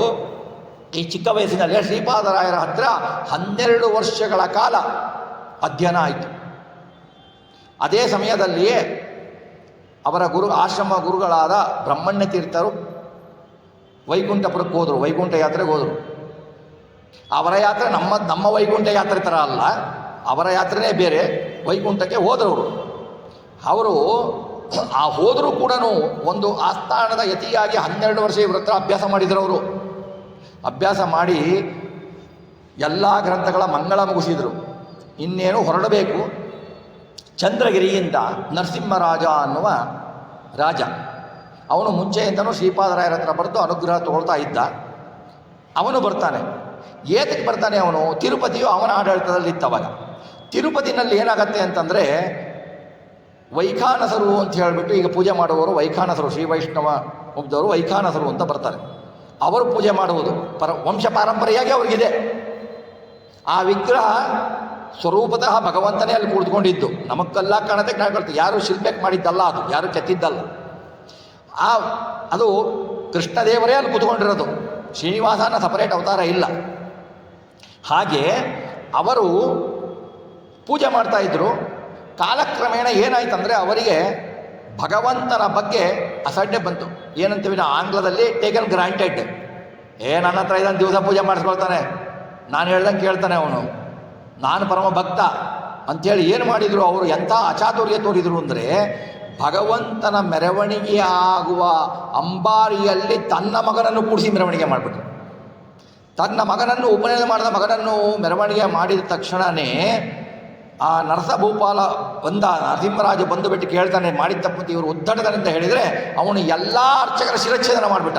ರಾಜ ಶಿರಚ್ಛೇದನ ಮಾಡಿಬಿಟ್ಟ, ತಕ್ಷಣವೇ ಶಿರಚ್ಛೇದನ ಮಾಡಿ. ದೇವರ ಅಂಬಾರಿಯಲ್ಲಿ ನಿನ್ನ ಮಗನ ಕೊಡಿಸ್ತೀಯ, ಇಂಥ ಉದ್ದಟತನ ಬಂತ ನಿನಗೆ? ನೋಡಿ, ಇದು ಒಂದು ನಮಗೆ ಈಗಿನ ಕಾಲದಲ್ಲಿ ಎಚ್ಚರಿಕೆ ಅಂತ ಎಷ್ಟೋ ಜನ ನೋಡ್ತೀವಿ ನಾವು. ಮಠಗಳಲ್ಲಿ ಮಂದಿರಗಳಲ್ಲಿ ಪೂಜೆ ಮಾಡ್ತಾರೆ, 30 ವರ್ಷದಿಂದ ಮಾಡಿರ್ತಾರೆ. ಏನು ಹೇಳ್ತಾರೆ, ನಾನು ಈ ಮಠದಲ್ಲಿ 30 ವರ್ಷದಿಂದ ಪೂಜೆ ಮಾಡ್ತಾ ಇದ್ದೀನಿ, ನನಗಿಂತ ಚೆನ್ನಾಗಿ ಪೂಜೆ ಮಾಡೋನು ಯಾವನು? ಬರುತ್ತೆ ತಾನೇ, ಇದು ಕೇಳಿದೀವಿ ನಾವು. ಅಹಂಕಾರ ಹೆಂಗೆ ಬಂದಿರುತ್ತೆ? ರಾಯರ ಅನುಗ್ರಹ ಇದ್ದಕ್ಕೆ ನಿನ್ನ ಪೂಜೆ ಕರ್ಸ್ಕೊಂಡಿದ್ದಾರೆ ಅವರು. ನೀನು ಯಾರು ರಾಯರಿಗೆ ಪೂಜೆ ಮಾಡಲಿಕ್ಕೆ? 30-40 ವರ್ಷದಿಂದ ಮಾಡ್ತಿದ್ದೀವಿ ಅಂದರೆ ಅದು ರಾಯರ ಅನುಗ್ರಹ, ನಿನ್ನ ಹೆಮ್ಮೆ ಅಲ್ಲ. ಇದನ್ನು ಮರ್ತು ಬಿಡ್ತೀವಿ. ದೇವ್ರ ಹತ್ರ ಹೋದಾಗ ನಮ್ಮ ಯೋಗ್ಯತೆ ನನಗೆ ಪಾಪನೇ ಜಾಸ್ತಿ ಮಾಡ್ತೀವಿ. ನನ್ನದು, ನನ್ನಿಂದನೇ ಮಠ ನಡೆಯುತ್ತೆ, ನನ್ನಿಂದನೇ ದೇವಸ್ಥಾನ ನಡೆಯೋದು. ರಾಯರಿಂದ ಬಂತು, ದೇವಸ್ಥಾನದಲ್ಲಿರುವ ದೇವರು ಶ್ರೀನಿವಾಸನಿಂದ ನಾನು ಅನುಗ್ರಹ ಪಡೆದಿದ್ದೀನಿ, ಇದನ್ನು ಮರ್ತು ಬಿಡ್ತಾರೆ. ನಾನೇ ಅಧಿಪತಿ ಅಂತ ಮೆರೀತಾರೆ. ಇಂಥ ಅಹಂಕಾರ ಬರುತ್ತಲ್ಲ, ಅದಕ್ಕೋಸ್ಕರನೇ ಏನಾಗತ್ತೆ, ನರಸಿಂಹರಾಜ ಅವನ ಶಿರವನ್ನು ಕತ್ತರಿಸ್ತಾನೆ. ಶಿರವನ್ನು ಕತ್ತರಿಸಿಬಿಡ್ತಾನೆ. ಇಲ್ಲೂ ಒಂದು ಈಗಿನ ಲೌಕಿಕ ಶಿಕ್ಷೆ ಇದೆ. ನೀವು ಯಾರಾದರೂ ಅರ್ಚಕರು ತಪ್ಪು ಮಾಡಿದರೆ ಅವನನ್ನು ತೆಗೆದು ಹಾಕಿಬಿಟ್ರೆ ನಾಳೆ ಪೂಜೆ ಯಾರು ಮಾಡ್ತಾರೆ? ಆ ಪೂಜೆ ಮಾಡುವರ ಅನುಕೂಲವನ್ನು ಕಲ್ಪಿಸಿಕೊಂಡು ಅರ್ಚಕನನ್ನು ತೆಗಿಬೇಕು ಹೊರತುನು ಇವತ್ತು ರಾತ್ರಿ ಫೋನ್ ಮಾಡಿಬಿಟ್ಟು ನೀನು ನಾಳೆಯಿಂದ ಬರಬೇಡ ಅನ್ನೋದು, ಇಲ್ಲಿ ಪೂಜೆ ನಿಂತು ಬಿಡೋದು. ಏನಾಯಿತು? ಅದನ್ನು ತೋರಿಸ್ತಾರೆ. ನರಸಿಂಹ ಭೂಪಾಲ ತನ್ನ ಕೋಪದಿಂದ ಸಾಯಿಸಿಬಿಡ್ತಾನೆ. ಸೀದಾ ಶ್ರೀಪಾದರಾಯರ ಹತ್ರ ಬರ್ತಾನೆ. ಶ್ರೀಪಾದರಾಯರ ಹತ್ರ ಬಂದುಬಿಟ್ಟು ಏನು ಹೇಳ್ತಾನೆ, ಸ್ವಾಮಿ, ನನಗೆ ಬ್ರಹ್ಮಹತ್ಯೆ ಬಂದಿದೆ, ನನಗೆ ಕಾಪಾಡಿ, ಬ್ರಹ್ಮಹತ್ಯೆಯನ್ನು ಹೋಗಿಸಿ ನೀವು ಅಂತ ಶ್ರೀಪಾದರಾಯರಿಗೆ ಹೇಳ್ತಾನೆ. ಶ್ರೀಪಾದರಾಯರು ಬರ್ತಾನೆ, ಬ್ರಹ್ಮಹತ್ಯೆ ಹೋಗಿಸಿ ಅಂತ. ನೋಡಿ, ಬ್ರಾಹ್ಮಣರಿಗೆ ಶರೀರ ದಂಡನೆ ಇಲ್ಲ, ಎಂದೂ ಶರೀರ ದಂಡನೆ ಮಾಡಬಾರ್ದು. ಅವರು ಏನೇ ತಪ್ಪು ಮಾಡಿದರೂ ಬೇರೆ ದಂಡನೆ ಮಾಡಬೇಕು, ಬೇರೆ ಶಿಕ್ಷೆ ಕೊಡಬೇಕು. ಅವರಿಗೆ ಶರೀರ ದಂಡನೆ ಸರ್ವತಾ ಇಲ್ಲ, ಶಿಕ್ಷೆ ಇಲ್ಲ. ಅದು ಯಾವ ಯುಗದಲ್ಲೂ ಇಲ್ಲ ಶಿಕ್ಷೆ ಮಾಡಬಾರ್ದು. ಅದನ್ನು ಮಹಾಭಾರತದಲ್ಲಿ ದ್ರೌಪದಿ ದೇವಿನೇ ತೋರಿಸ್ತಾಳೆ. ಹಾಗಾಗಿ ಆ ಬ್ರಾಹ್ಮಣರ ಶಿಕ್ಷೆ ಮಾಡಿದ್ನಲ್ಲ, ರಾಜನಿಗೇನಾಯಿತು, ತಾನು ಮಾಡಿದ್ದು ತಪ್ಪಲ್ಲ ಅಂದರೂ ಕೂಡ ಬ್ರಹ್ಮಹತ್ಯೆ ದೋಷ ಬಂತು ಅಂತ ಹೇಳಿದಾಗ ಶ್ರೀಪಾದರಾಜರು ಅಭಿಮಂತ್ರಿ ಶಂಕೋದಕದಿಂದ ಅವನ ಮೇಲೆ ಪ್ರೋಕ್ಷಣೆ ಮಾಡಿ, ನಿನ್ನ ಬ್ರಹ್ಮಹತ್ಯೆ ಹೋಗು ಅಂತ ಹೇಳ್ತಾರೆ. ಇದು ನೋಡಿ, ಒಂದು ಶಂಕೋದಕದಿಂದ ಅವನಿಗೆ ಪ್ರೋಕ್ಷಣೆ ಮಾಡಿದರೆ ಬ್ರಹ್ಮಹತ್ಯೆ ಹೋಯಿತು. ಶಿಷ್ಯರು ಯಾರೂ ನಂಬಲಿಲ್ಲ. ಇದು ಅವರ ಹಾಡಿನಲ್ಲಿ ಇದೆ, ಕ್ಷಿಪ್ರ ಶಂಕೋದಕದಿ ಬ್ರಹ್ಮಹತ್ಯೆಯ ಕಳೆಯೇ ಅಂತೇಳಿ. ಇಂಥ ಕಾಪಾಡು ಶ್ರೀಪಾದರಾಯ ಅನ್ನೋ ಹಾಡಿನಲ್ಲಿ ಬರುತ್ತೆ, ಅಥವಾ ಮೈಮೇತಾಳದೇ ಇಷ್ಟೇ ಮೈಮೇತಾಳ ದಿನದಲ್ಲಿ ಬರುತ್ತೆ. ಅವರು ಶಿಷ್ಯರು ನಂಬಲಿಲ್ಲ. ಆವಾಗ ನೀವು ಹೇಗೆ ಕಳೆದ್ರಿ, ನೀವು ಹೇಳಿದ ನಂಬಲಿಕ್ಕಾಗತ್ತಾ ಅಂದ್ರೆ ಅವರು ಹೇಳ್ತಾರೆ, ಒಂದು ಬಟ್ಟೆ ತೊಗೊಂಡು ಬಾ ಅಂತಾರೆ. ಬಟ್ಟೆ ತೊಗೊಂಡು ಬಂದರೆ ಕೀಲೆಣ್ಣೆ, ಶ್ವೇತ ವಸ್ತ್ರ, ಅದಕ್ಕೆ ಫುಲ್ ಕೀಲೆಣ್ಣೆ ಹಾಕ್ತಾರೆ, ಫುಲ್ ಕಪ್ಪಾಗತ್ತೆ, ಏನು ತೊಳೆದಿಕ್ಕಾಗಲ್ಲ. ಅದನ್ನು ಅಲ್ಲಿ ಹಿಡಿಯಂತಾರೆ. ಅಲ್ಲಿ ಹಿಡಿಯಲು ಇವರು ಶಂಕೋದಕ ತಗೊಳ್ತಾರೆ, ಪ್ರೋಕ್ಷಣೆ ಮಾಡ್ತಾರೆ, ಅದು ಅಷ್ಟು ಶ್ವೇತ ವಸ್ತ್ರ ಆಗೋಗುತ್ತೆ. ಆವಾಗ ಎಲ್ಲರೂ ಆಶ್ಚರ್ಯ ಮಾಡಿ ಕೈ ಮುಗಿತಾರೆ. ಶ್ರೀಪಾದರಾಯರು ಅಂಥ ಮಹಾಮಹಿಮರು, ಅವ್ರು ಸುಮ್ಮನೆ ಶಂಕದಿಂದ ಹಿಂಗೆ ಅಂದ್ಬಿಟ್ಟು ಮಾಡಲ್ಲ. ಆಮೇಲೆ ಶಂಕೋದಕದಿಂದ ಅದನ್ನು ಕರೀತಾರೆ. ಆವಾಗ ಇವರು ಅವ್ರನ್ನ ಕರ್ಕೊಂಡು ಹೋಗ್ತಾರೆ. ವ್ಯಾಸರಾಜರನ್ನು ಕರ್ಕೊಂಡು ಹೋಗ್ಬೇಕಾದ್ರೆ ದಾರಿನಲ್ಲಿ ಒಬ್ಬ ಮೃತ ಬಾಲಕನನ್ನು ಇವರು ಬದುಕಿಬಿಟ್ಟು ತಿರುಪತಿಯಲ್ಲಿ 12 ವರ್ಷಗಳ ಕಾಲ ಪೂಜೆ ಮಾಡ್ತಾರೆ. 12 ವರ್ಷಗಳ ನಿರಂತರ ಪೂಜೆ ಮಾಡ್ತಾರೆ. ತಿರುಪತಿ ಬೆಟ್ಟವನ್ನು ಹತ್ತಬೇಕು ಅಂತ ಹೋಗ್ತಾರೆ. ಇಡೀ ಬೆಟ್ಟ ಸಾಲಿಗ್ರಾಮ ಕಾಣುತ್ತವೆ, ಸಾಲಿಗ್ರಾಮದ ಶಿಲೆ. ಅವರು ಸಾಲಿಗ್ರಾಮದನ್ನು ಹೇಗೆ ತುಳಿದು ಹತ್ತಬೇಕು ಹೇಗೆ? ಅದಕ್ಕೆ ಅವರು ನೋಡಿ, ಇದು ಶ್ರೀನಿವಾಸ ಕಲ್ಯಾಣ ಭವಿಷ್ಯೋತ್ತರ ಪುರಾಣದಲ್ಲಿ ಬಂದಿದೆ. ಅಲ್ಲಿರುವ ಪಕ್ಷಿಗಳೆಲ್ಲ ಪಿತೃದೇವತೆಗಳು, ಗಿಡ ಮರಗಳೆಲ್ಲ ದೇವತೆಗಳು, ಪ್ರಾಣಿಗಳೆಲ್ಲ ಗಂಧರ್ವ ಕಿನ್ನರರು. ಅದು ಇಡೀ ವೈಕುಂಠಮಯ. ಅದು ತಿರುಪತಿ. ಅಲ್ಲಿ ನಿಂತಿರುವವನು ಸ್ವತಃ ವೈಕುಂಠ ಅಧಿಪತಿ. ಅವನಿದ್ದಲ್ಲೇ ವೈಕುಂಠ ಅಲ್ವಾ? ಅದು ನಮ್ಮಂಥವ್ರಿಗೆ ಕಾಣಲ್ಲ. ಹಾಗಾಗಿ ಶ್ರೀಪಾದರಾಯರು ಏನು ಮಾಡಿದರು, ಮಂಡಿ ಊರು ಹತ್ತು ಹೋದರು. ಒಂದು ಸತಿ ಹತ್ತಲಿಲ್ಲ ರೀ ಅವರು. ಹೋದರು ಮೇಲ್ಗಡೆಗೆ, ಪೂಜೆ ಮಾಡಿದರು. ಅಲ್ಲೇ ವಿದ್ಯುತ್ ಗೋಷ್ಠಿ, ಅಲ್ಲೇ ಪಾಠ, ಅಲ್ಲೇ ಪ್ರವಚನ ಮಾಡ್ತಾಯಿದ್ರು. ಆಮೇಲೆ ತಮ್ಮ ನಿತ್ಯ ದೈನಂದಿನ ಕರ್ಮಗಳನ್ನು ಮಾಡಬೇಕು, ಕೈ ತೊಳ್ಕೊಳ್ಬೇಕು. ಅವರ ನಿತ್ಯ ದೈನಂದಿನ ಕರ್ಮಗಳನ್ನ ಏನು ಮಾಡಬೇಕು? ಶಾಲಿಗ್ರಾಮ ಶಿಲೆ ಇದೆ, ಹೇಗೆ ಮಾಡಬೇಕು ಅದರ ಮೇಲೆ ಮತ್ತೆ ಇಳಿದು ಬಂದು ಕೆಳಗಡೆ ವಾಸ ಮಾಡಿ ದಿವಸಕ್ಕೆ 2 ಸಾರಿ ತಿರುಪತಿಯ ಬೆಟ್ಟವನ್ನು ಮಂಡಿಯೂರಿ ಹತ್ತಾ ಇದ್ರು. 12 ವರ್ಷ. ನಾವೀಗ ಕೈಕಾಲು ಗಟ್ಟಿ ಇದ್ರೂ ಎಲ್ಲ ಸರಿ ಇದ್ರೂ ನಾವು ನಮಗೇನೋ ಅನುಕೂಲ ಮಾಡಿಕೊಟ್ಬಿಟ್ರೆ ವೆಂಕಟೇಶ್ವರನ ಮುಂದೆ ನಮ್ಮ ಕಾರ್ ಹೋಗಿ ನಿಲ್ಲಿಸ್ಬಿಡ್ತೀವಿ. ನಾವು ದರ್ಶನ ಮಾಡಬೇಕು. ಅವರು ನೋಡಿ ಅವ್ರ ಎಂಥ ಭಕ್ತಿ ಇದೆ. 12 ವರ್ಷ ದಿವಸಕ್ಕೆ 2 ಸಾರಿ, 1 ಸಾರಿ ವಾದಿರಾಜರು ಹತ್ತಿದ್ರು. ಅವರಿಗೆ ಇವರು 12 ವರ್ಷ ಅಲ್ಲಿ ಪೂಜೆ ಮಾಡಿದ್ರಲ್ಲ, ಅಲ್ಲಿ ವಿಮಾನ ಶ್ರೀನಿವಾಸನನ್ನು ಗೋಪುರದಲ್ಲಿ ನೋಡ್ತೀರ. ಶ್ರೀನಿವಾಸನನ್ನು ಪ್ರತಿಷ್ಠಾಪನೆ ಮಾಡಿ ವಿಮಾನ ಶ್ರೀನಿವಾಸನ ದರ್ಶನ ಮಾಡಿದರೆ ತಿರುಪತಿ ತಿಮ್ಮಪ್ಪನ ದರ್ಶನ ಮಾಡಿದಷ್ಟೇ ಪುಣ್ಯ. ಅಷ್ಟು ಮಾಡಿದ್ರಲ್ಲಿ ಅಲ್ಲಿ ಪೂಜೆ ಮಾಡಿ ಇನ್ನೇನು ಮುಗಿತಾ ಬಂತು 12 ವರ್ಷ. ಅವರ ಔದಾರ್ಯ ನೋಡಿ ಮನಸ್ಸು ಮಾಡಿದರೆ ನಾನೇ ನಡೆಸ್ತೀನಿ, ನಮ್ಮ ಮಠದವರೇ ನಡೆಸಬೇಕು, ಕೊನೆಯ ತನಕ ಕಂಡಿದ್ರು ರಾಜ ಬೇಡ ಅಂತಿರಲಿಲ್ಲ. ಇವರಂಥ ಯೋಗ್ಯರು ಯಾರು ಸಿಗ್ತಾ ಇರಲಿಲ್ಲ. ಆ ಅರ್ಚಕರನ್ನ ಯಾರು ಸಂಹಾರ ಮಾಡಿದ್ರು ಅವರ ಕುಲದ ಪತ್ನಿ ಒಬ್ಬಳು ಬಸರಿಯಾಗಿದ್ಲು, ಅವಳ ಮಗುವನ್ನೇ ಹೆತ್ತಿದ್ಲು. ಅದಕ್ಕೆ 8 ವರ್ಷ ಆಗ ತನಕ ಕಾದುಬಿಟ್ಟು ಅವರಿಗೆ ಎಲ್ಲ ಉಪನಯನಗಳನ್ನೆಲ್ಲ ಮಾಡಿಸಿ ಪೂಜೆ ಕೈಂಕರ್ಯವನ್ನು ಹೇಳಿಕೊಟ್ಟು ಅವರು ಪೂಜೆ ಮಾಡಲಿಕ್ಕೆ ಅನುಮತಿ ಕೊಟ್ಟು ಇನ್ನೇನು ಅವರು ಪೂಜೆ ಮಾಡಬೇಕು. ದ್ವಾದಶಿ ದಿವಸ ಇವರು ಕೊನೆಯ ದಿವಸದ ಪೂಜೆ ಹೋಗಿದ್ದಾರೆ, ಪೂಜೆ ಮಾಡ್ತಾ ಇದ್ದಾರೆ. ಪೂಜೆ ಮಾಡಿ ಹೊರಡಬೇಕು ಅಂದರೆ ಶ್ರೀನಿವಾಸ ದೇವರು ಸ್ವತಃ ತನ್ನ ಉತ್ತಿರಿಯನ್ನು ತೆಗೆದು ವ್ಯಾಸರಾಯರ ಮೇಲೆ ಹಾಕಿದ. ನಾನು ನಿನ್ನಿಂದ ತೃಪ್ತಿಯಾಗಿದ್ದೇನೆ, ನಿನ್ನ ಪೂಜೆಗೆ ನನ್ನ ಅನುಗ್ರಹ ಅಂತ ಶ್ರೀನಿವಾಸ ದೇವರು ಉತ್ತರೀಯವನ್ನು ಅವರ ಹೆಲ್ಮೇಲೆ ಹಾಕಿದರು. ಅವರು ಹಾಕಿರೋದೇ ಇಬ್ಬರಿಗೆ, ಒಂದು ಪದ್ಮಾವತಿ ತಮ್ಮನಿಗೆ, ಅದು ಶ್ರೀನಿವಾಸ ಕಲ್ಯಾಣದಲ್ಲಿ ಬರುತ್ತೆ, ಇನ್ನೊಂದು ವ್ಯಾಸರಾಜನಿಗೆ. ಈಗೂ ಎಲ್ಲ ಯತಿಗಳಿಗೂ ಹಾಕ್ತಾರೆ, ಬಟ್ ಸ್ವತಃ ಶ್ರೀನಿವಾಸನೇ ಹಾಕಿದ್ದು ಇವರಿಗೆ.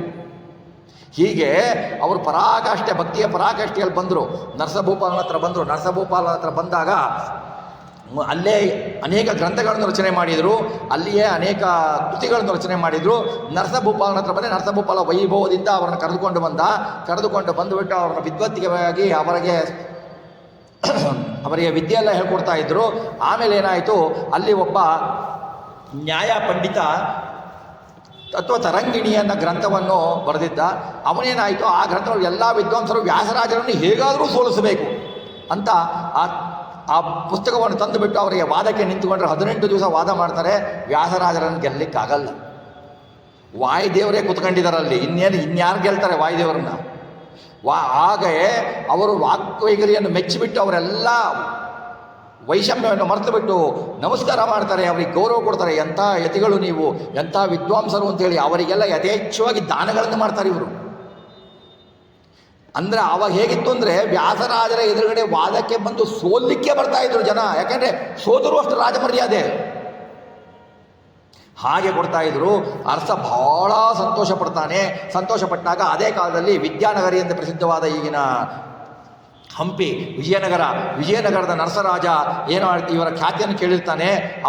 ಅವನು ಕಳಿಸ್ತಾನೆ ತನ್ನ ಮಂತ್ರಿಯನ್ನು ಕಳಿಸ್ಬಿಟ್ಟು, ರಾಜರಿಗೆ ನೀವು ಬರಬೇಕು, ನಮ್ಮ ರಾಜಗುರುಗಳಾಗಬೇಕು ಅಂತ ಕೇಳಿದಾಗ ಶ್ರೀಪಾದರಾಯರು ಅವ್ರಿಗೆ ಹೇಳಿರ್ತಾರಲ್ಲ, ಮುಂಚೆನೇ ಹೇಳಿರ್ತಾರೆ, ರಾಜಗುರು ನೀನು ಆಗಬೇಕು ಅಂತ ಹೇಳಿರ್ತಾರೆ. ಅದನ್ನು ಅನುಸಾರವಾಗಿ ಇವರು ವ್ಯಾಸರಾಜರು ಅಲ್ಲಿಗೆ ಬರ್ತಾರೆ. ವ್ಯಾಸರಾಜರ ತೇಜಸ್ಸನ್ನು ಕಂಡುಬಿಟ್ಟು ರಾಜ ಅಲ್ಲಿ ಬರ್ತಾ ಇದ್ದವನು ಸಾಷ್ಟಾಂಗವಾಗಿ ಕೈಯಿಂದ ಹಾಗೆ ನಡ್ಕೊಂಡು ಬಂದುಬಿಟ್ಟು ಸಾಷ್ಟಾಂಗ ನಮಸ್ಕಾರ ಮಾಡ್ತಾನೆ. ಯಾಕೆಂದರೆ ಅವರ ತೇಜೋಮಯ ರೂಪ ನೋಡ್ತಾನೆ ಇವರು ಸಾಮಾನ್ಯರಲ್ಲ, ನನ್ನನ್ನು ಉದ್ಧಾರ ಮಾಡಲು ಬಂದಿರು ಅಂತ ಅವನು ಕರ್ಕೊಂಡು ಬಂದುಬಿಟ್ಟು ಅವನ ಆಸ್ಥಾನದಲ್ಲೇ ಎಲ್ಲ ವಿದ್ವಾಂಸರನ್ನು ವಾಕ್ಯಕೋರ್ತಿಯಲ್ಲಿ ಸೋಲಿಸಿಬಿಟ್ಟು ಅವರು ಕೀರ್ತಿಯನ್ನು ಬೆಳೆಸ್ತಾರೆ. ಹಾಗೆಯೇ ವಿಜಯನಗರದ 6 ತಲೆಮಾರಿನ ರಾಜಗುರುಗಳಾಗಿರ್ತಾರೆ ಇವರು. ಕೃಷ್ಣದೇವರಾಯನಿಗೆ ಒಬ್ಬನಿಗೆಲ್ಲ 6 ತಲೆಮಾರಿನ ರಾಜಗುರುಗಳಾಗಿರ್ತಾರೆ. ಹಾಗೆ ಅವರನ್ನು ಆಮೇಲೆ ಏನಾಗತ್ತೆ, ಕೃಷ್ಣದೇವರಾಯನಿಗೆ ಪಟ್ಟಾಭಿಷೇಕ ಆಗುತ್ತೆ. 22 ವರ್ಷ ಕೃಷ್ಣದೇವರಾಯನಿಗೆ. ಚಿಕ್ಕವನು ಕೃಷ್ಣದೇವರಾಯ. ಅವನಿಗೆ ರಾಜವಿದ್ಯೆಯನ್ನು ಹೇಳ್ಕೊಡ್ತಾ ಇರ್ತಾರೆ, ರಾಜನೀತಿಯನ್ನು ಹೇಳ್ಕೊಡ್ತಾ ಇರ್ತಾರೆ. ನೋಡಿ, ರಾಜನೀತಿಗೆ, ರಾಜಕಾರಣಿಗಳಿಗೆ, ಪೊಲಿಟಿಷಿಯನ್ಸಿಗೆ, ಅವರು ಆಳುವವರಿಗೆ ರಾಜನೀತಿ ಹೇಳಲಿಕ್ಕೆ ಗುರುಗಳು ಬೇಕು. ಕರೆಕ್ಟ್ ದಾರಿಯಲ್ಲಿ ಬರೀ ಬಾಹುಬಲ ಅಲ್ಲ, ಬುದ್ಧಿಬಲ ಬೇಕು. ಆ ಬುದ್ಧಿಬಲ ಇಲ್ದಿದ್ದಕ್ಕೆ ಈಗ ರಾಜಕಾರಣಿಗಳು ಹದಗೆಟ್ಟಿರೋದು. ಹಾಗೆ ಈ ಬುದ್ಧಿಬಲಕ್ಕೋಸ್ಕರ ರಾಜ ಇವರನ್ನು ಅವಲಂಬಿಸಿದ್ದ. ಇವರ ವಿದ್ವತ್ತನ್ನು ನೋಡಿಬಿಟ್ಟು ಅವನು ರಾಜ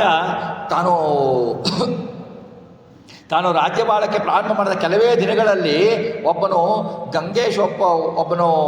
ರಾಜ ಏನು ಮಾಡ್ತಾನೆ, ಕಳಿಂಗದಿಂದ ಒಬ್ಬರು ವಿದ್ವಾಂಸರನ್ನು ಕಳಿಸಿಬಿಟ್ಟು ಇವರನ್ನು ಸೋಲಿಸಬೇಕು ವ್ಯಾಸರಾಜರನ್ನು ಅಂದ್ಬಿಟ್ಟು ಬರ್ತಾರೆ. ವ್ಯಾಸರಾಜರನ್ನು ಬರೋಕ್ಕೆ ಒಂದು ಗ್ರಂಥ ರಚನೆ ಮಾಡಿದ್ದೀನಿ, ವ್ಯಾಸರಾಜರನಿಗೆ ತೋರಿಸಬೇಕು, ಇದಕ್ಕೆ ಉತ್ತರ ಕಳಿಸಬೇಕು 1-2 ದಿವಸದಲ್ಲಿ ಅಂತಂದರೆ ಕೃಷ್ಣದೇವರಾಯ ಬಂದು ಬಾಗಿಲಲ್ಲಿ ಕಾಯ್ತಾ ಇರ್ತಾನೆ ವ್ಯಾಸರಾಜರಿಗೆ. ಅವರಿಂದ ಜಪ ಮಾಡ್ತಾ ಇದ್ರು ರಾಜ ಕಾಯ್ತಾ ಇರ್ತಾನೆ. ಅವರು ಅನುಮತಿ ಕೊಟ್ಟರೆ ಬರ್ತಾ ಇರ್ತಾನೆ. ಬಂದು ಅವರಿಗೆ ಹೇಳ್ತಾನೆ, ಹೀಗೆ ಪರವಾದಿಗಳು ಬಂದುಬಿಟ್ಟಿದ್ದಾರೆ, ಹೇಳಿದ್ದಾರೆ ಆ ಗ್ರಂಥಕ್ಕೆ ನೀವು ಒಂದೆರಡು ದಿವಸದಲ್ಲಿ ನೀವು ಖಂಡಾರ್ಥ ಬರಿಬೇಕು ಅಂತಂದರೆ ವ್ಯಾಸರಾಜರು ನಗ್ತಾರೆ. ತೊಗೊಂಬ ಗ್ರಂಥನ ಅಂತಾರೆ, ಕೈಯಲ್ಲಿ ನೋಡ್ತಾರೆ, ಕೇವಲ ಕ್ಷಣಗಳಲ್ಲಿ ಅದಕ್ಕೆ ಉತ್ತರ ಬರೆದು ಕಳಿಸ್ಬಿಡ್ತಾರೆ. ಹೋಗಿ ಕಳಿಂಗ ದೇಶಕ್ಕೆ ಕಳಿಸುತ್ತಾರೆ. ರಾಜ ನೋಡಿಬಿಟ್ಟು ಅವನು ದಿಗ್ಭ್ರಮೆಗೊಂಡು ಬಿಡ್ತಾನೆ. ನಾನು 2 ದಿವಸ ಅಂದರೆ ಇಲ್ಲಿ ಕೊಟ್ಟ ತಕ್ಷಣವೇ ಬರೆದು ಕಳಿಸ್ಬಿಟ್ರಲ್ಲ ಇವರಿಗೆಲ್ಲ ಯುಕ್ತಿಗಳನ್ನ ಹಾಕ್ಬಿಟ್ಟು ಅಂತ. ಆಮೇಲೆ ರಾಜನಿಗೆ ಕಳಿಸ್ತಾರೆ. ಬಹಳ ಆಬತ್ತಿನಿಂದ ಅವನು ರಾಜನು ಅವರ ದಾಸಾನುದಾಸ ಆಗ್ತಾನೆ. ಇಂತಹ ಮಹಿಮೆಯನ್ನು ತೋರಿಸ್ತಾರೆ. ಹಾಗೆಯೇ ಇದ್ದಾಗ ಬಸವ ಭಟ್ಟ ಅಂತ ಇನ್ನೊಬ್ಬನು, ಇವರೆಲ್ಲ ಏನು ಮಾಡ್ತಾರೆ, ವಿದ್ವಾಂಸರು ಇವರು ಅಸೂಯೆಗೊಳ್ತಾರೆ. ಬಸವ ಭಟ್ಟ ಅಂತ ವಿದ್ವಾಂಸರನ್ನು ಕರೆದು ಬಿಟ್ಟು ಏನು ಮಾಡ್ತಾರೆ, ಅವನನ್ನ ಮುಂದಕ್ಕೆ ಬಿಟ್ಟು ನೀನು ಹೇಗಾದರೂ ವ್ಯಾಸರಾಜರನ್ನು ಸೋಲಿಸಬೇಕು ಅಂತ ಹೇಳ್ಬಿಡ್ತಾರೆ. ಬಸವರಾಜ ಶೈವ ವಿದ್ವಾಂಸ. ಅವನೇನು ಮಾಡ್ತಾನೆ ಅಂತಂದರೆ, ತನ್ನ ಪಂಥ ನೋಡಿ, ಯಾರು ಸೋಲ್ತಾರೋ ಅವರು ತಮ್ಮ ದೇವರ ಪೆಟ್ಟಿಗೆಯನ್ನು ಗೆದ್ದವರಿಗೆ ಕೊಡಬೇಕು. ಈಗ ಯಾರಿಗಾರ ಹೇಳಿದರೆ ಆ ಧೈರ್ಯ ಬರುತ್ತಾ? ಪಟ್ಟಿಗೆ ಕೊಡ್ಕೊಂಡು ಸಂಸ್ಥಾನನೇ ಹೋಯ್ತು. ವ್ಯಾಸರಾಜರು ಆಗಲಿ ಅಂತಾರೆ. 30 ದಿವಸಗಳ ಕಾಲ ವಾದ ಮಾಡ್ತಾನೆ ಬಸವ ಭಟ್ಟ. 30 ದಿವಸದಲ್ಲೂ ಸೋಲ್ತಾನೆ. 30 ದಿವಸನೂ ಸೋಲ್ತಾನೆ. ಸೋತ ಮೇಲೆ ಶರಣಾಗತನಾಗಿ ಅವನು ತನ್ನ ಪೆಟ್ಟಿಗೆಯನ್ನು ಇವರಿಗೆ ಕೊಡ್ತಾನೆ ಷರತ್ತಿನಂತೆ. ಆವಾಗ ವ್ಯಾಸರಾಜರು ಅವನಿಗೆ ಸನ್ಮಾನ ಮಾಡ್ತಾರೆ. ಆಮೇಲೆ ಬಸವ ಭಟ್ಟ ಏನು ಹೇಳ್ತಾನೆ, ನಾನು ಪೂಜೆ ಮಾಡ್ತಿದ್ದೆ ಆ ಪೆಟ್ಟಿಗೆಯಲ್ಲಿರೋ ದೇವರುಗಳನ್ನು ನೀವು ಪೂಜೆ ಮಾಡಬೇಕು ಅಂತ ಹೇಳ್ತಾನೆ. ಅದರಲ್ಲಿ ಏನಿತ್ತು, ಶಿವಲಿಂಗ ಇತ್ತು, ಆಮೇಲೆ ಪಚ್ಚೆ ಗಣಪತಿ ಇತ್ತು, ಒಂದು ನಂದಿ ಗಂಟೆ ಇತ್ತು. ಈಗೂ ವ್ಯಾಸರಾಜ ಮಠದಲ್ಲಿ ಪೂಜೆಗೊಳ್ಳುತ್ತೆ ಅದು ಶಿವಲಿಂಗ. ಅವಕ್ಕೆ ವ್ಯಾಸರಾಜರು ಹೇಳ್ತಾರೆ, ನಾನು ಶಿವನನ್ನು ಪೂಜೆ ಮಾಡ್ತೀನಿ, ನಿನ್ನ ತರಹ ಪೂಜೆ ಮಾಡಲ್ಲ ನಾನು. ನನ್ನ ಪೂಜೆಯ ಪರಿಕ್ರಿಯೆನೇ ಬೇರೆ, ನಾನು ಅದನ್ನು ಮಾಡ್ತೀನಿ ಅಂತ ಹೇಳ್ತಾನೆ. ಆಗಲಿ ಅಂತ ಹೇಳ್ಬಿಟ್ಟಾದರೂ ಬಸವ ಭಟ್ಟ ಹಾಗೆ ಹೋಗ್ತಾನೆ. ಆಮೇಲೆ ಅಲ್ಲಿ ಏನಾಗುತ್ತೆ, ಶ್ರೀಪಾದರಾಯರ ಮಠದಲ್ಲೇ ಮುಂದೆ ಕಾಶಿಗೆ ಹೋಗ್ತಾರೆ. ಕಾಶಿಯಲ್ಲಿ ಹೋದಾಗ ಪಕ್ಷಧರ ಮಿಶ್ರ ಅಂತ ಒಬ್ಬನು ಬರ್ತಾನೆ. ಪಕ್ಷಧರ ಮಿಶ್ರ ಅಂತಂದರೆ ಯಾರು ಅಂದರೆ, ಅವನು ಬಹಳ ನ್ಯಾಯ ಪಂಡಿತ. ಅವನು ನ್ಯಾಯ ಪಂಡಿತ ಇರ್ತಾನೆ.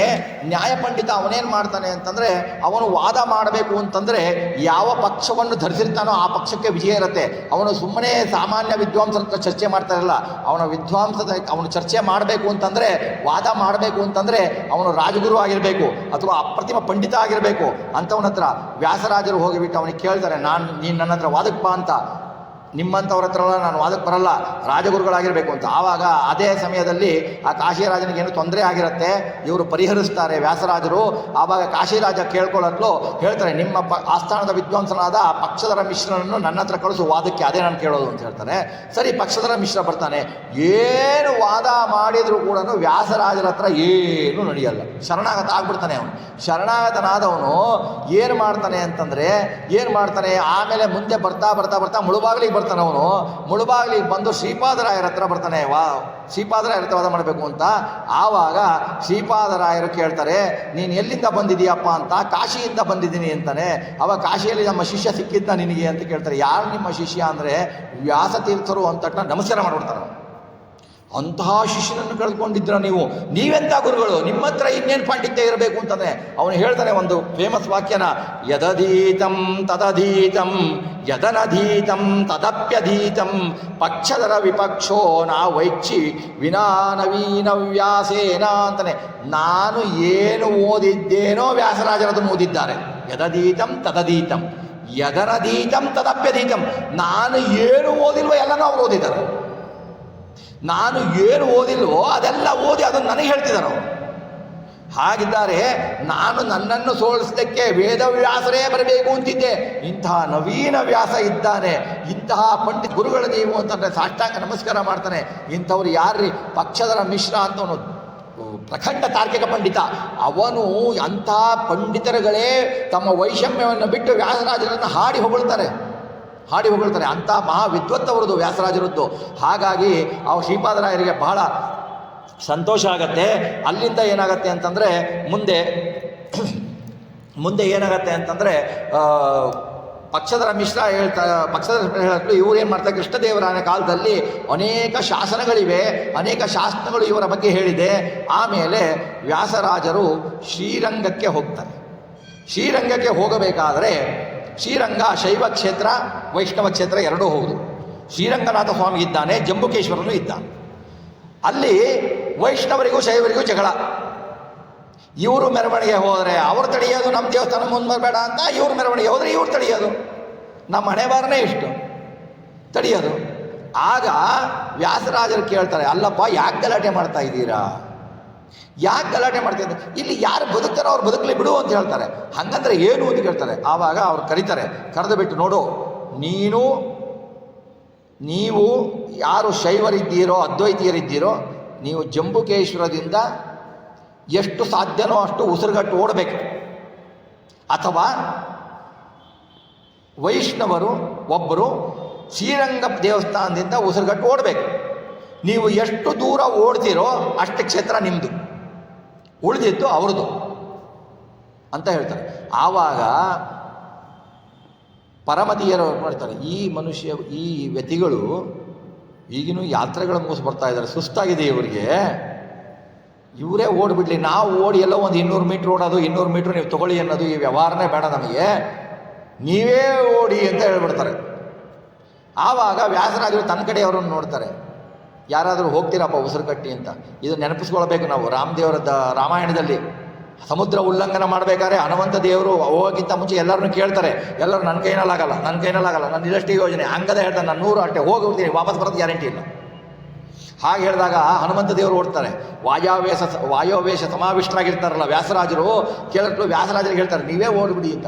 ಇವರು ಉಸಿರು ಕಟ್ಟಿ ಓಡ್ತಾರೆ, ಜಂಬುಕೇಶ್ವರ ದೇವಸ್ಥಾನ ದಾಟು ಓಡಬೇಕಾಗತ್ತೆ ಇವರು. ಆವಾಗ ಅವರು ಅಪಚಾರ ಆಗತ್ತೆ. ಇದು ಜಂಬುಕೇಶ್ವರ ದೇವಸ್ಥಾನದಿಂದ ಸ್ವಲ್ಪ ಮುಂಚೆ ನಿಂತುಬಿಟ್ಟು ಶಿವನಿಗೂ ಅಭಿಷೇಕ ಆಗಲಿ, ಶಿವನೂ ಇರಲಿ, ಅಲ್ಲಿಯ ತನಕ ವೈಷ್ಣವ ಕ್ಷೇತ್ರ, ಅಲ್ಲಿಂದ ಶೈವ ಕ್ಷೇತ್ರ ಅಂತ ಹೋಗ್ತಾರೆ. ಎಲ್ಲರೂ ಒಪ್ಪಲೇಬೇಕಾದ ಪ್ರಸಂಗ ಬರುತ್ತೆ. ಇವರು ಉಸಿರುಗಟ್ಟಿ ಅಂದರೆ ವಾಯುವೇಶ ಸಮಿಷ್ಠರು, ಪ್ರಣವ ಮಂತ್ರ ಉಪಾಸಕರು ಇವರು. ಅಷ್ಟು ಗಟ್ಟಿಯಾಗಿ ಓಡಿ ಆ ಮಹಿಮೆಯನ್ನು ತೋರಿಸ್ತಾರೆ. ಅಲ್ಲೇ ತಮ್ಮ ಚಂದ್ರಿಕಾ ಗ್ರಂಥವನ್ನು ಬರೀತಾರೆ. ತಾತ್ಪರ್ಯ ಚಂದ್ರಿಕಾ ಮಂಟಪ ಅಂತ ಇನ್ನೂ ಶ್ರೀರಂಗದಲ್ಲಿ ಇದೆ. ಆ ಥರ ಅಲ್ಲಿ ತೋರಿಸ್ತಾರೆ. ಆಮೇಲೆ ಕೃಷ್ಣದೇವರಾಯನಿಗೆ ಕುಹಯೋಗ ಬರುತ್ತೆ. ಯಾರು ಆ ಸಮಯದಲ್ಲಿ ಸಿಂಹಾಸನದಲ್ಲಿ ಇರ್ತಾರೋ ಅವರು ನಾಶ ಆಗ್ತಾರೆ, ಮೃತ್ಯು ಹೊಂದ್ತಾರೆ ಅಂತ. ಆವಾಗ ಕೃಷ್ಣದೇವರಾಯ ಏನು ಮಾಡಬೇಕು ಅಂದಾಗ ಯಾರಾದರೂ ಕೇಳ್ತಾನೆ, ನೀವು ಯಾರಾದರೂ ಕೂಡ್ತೀರಾ ಸಿಂಹಾಸನದ ಮೇಲೆ? ಯಾರಾದರೂ ಒಪ್ತಾರೇನ್ರಿ, ನೀ ಸಿಂಹಾಸನದ ಮೇಲೆ ಕೂಡು, ಇನ್ನೊಂದು ಸ್ವಲ್ಪ ಹೊತ್ತಿನಲ್ಲಿ ಕುಹಯೋಗ ಬರುತ್ತೆ, ನೀನು ಸತ್ತೋಗ್ತೀಯಾ, ಸಿಂಹಾಸನದ ಮೇಲೆ ಕೂಡು ಅಂದರೆ ಯಾರಾದರೂ ಒಪ್ತಾರಾ?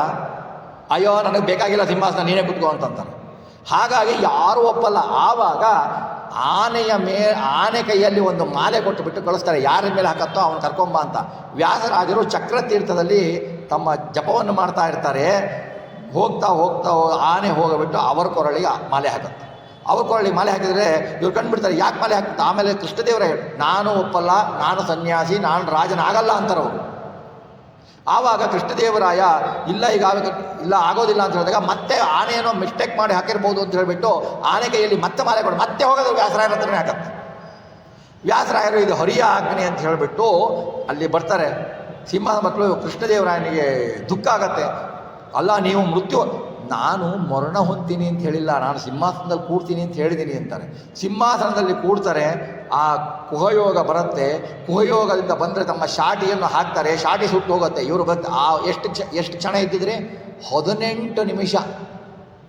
18 ನಿಮಿಷದಲ್ಲಿ ಲಕ್ಷಾಂತರ ಬ್ರಾಹ್ಮಣರಿಗೆ ಭೂಮಿದಾನ ಮಾಡ್ತಾರೆ.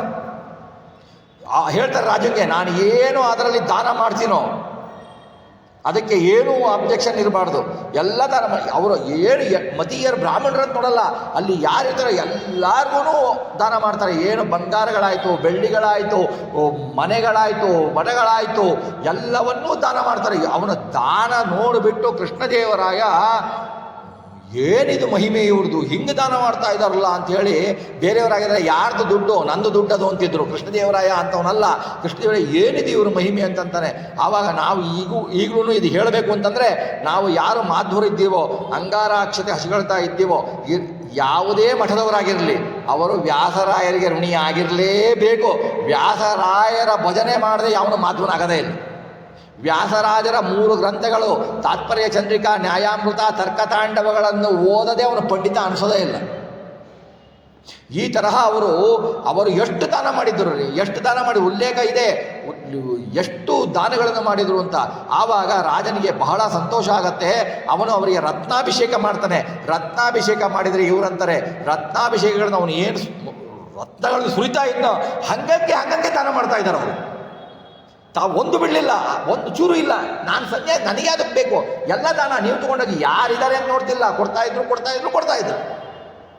ನಮ್ಮಂಥವ್ರಾಗಿದ್ರೆ ನಮ್ಮ ರಿಲೇಷನ್ನು, ಅವನು ಮಗ ಮೊಮ್ಮಗ, ಅವರಪ್ಪ ಅವ್ರ ತಮ್ಮ, ಬೇರೆಯವ್ರು ಯಾರು ಬರೋಂಗಿಲ್ಲ.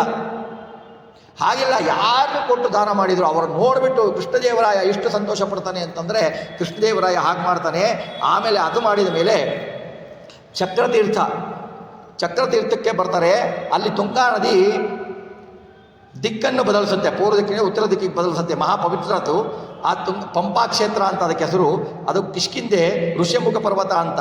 ಅಲ್ಲಿ ಹನುಮಂತನ ರಾಮದೇವರ ಸಮಾಗಮ ಆಗಿತ್ತು, ಅಲ್ಲಿ ಪ್ರಥಮ ಸಮಾಗಮ ಆಗಿತ್ತು ಆ ಕ್ಷೇತ್ರ. ಅವ್ರು ಏನು ಮಾಡ್ತಾರೆ, ಅಲ್ಲಿ ಕುಳಿತುಕೊಂಡು ಬಿಟ್ಟು ತಮ್ಮ ಅಂಗಾರದಿಂದ ಪ್ರಾಣದೇವರ ಚಿತ್ರವನ್ನು ಬಿಡಿಸ್ತಾರೆ. ಪ್ರಾಣದೇವರ ಚಿತ್ರ ಬಿಡಿಸ್ತಾರೆ.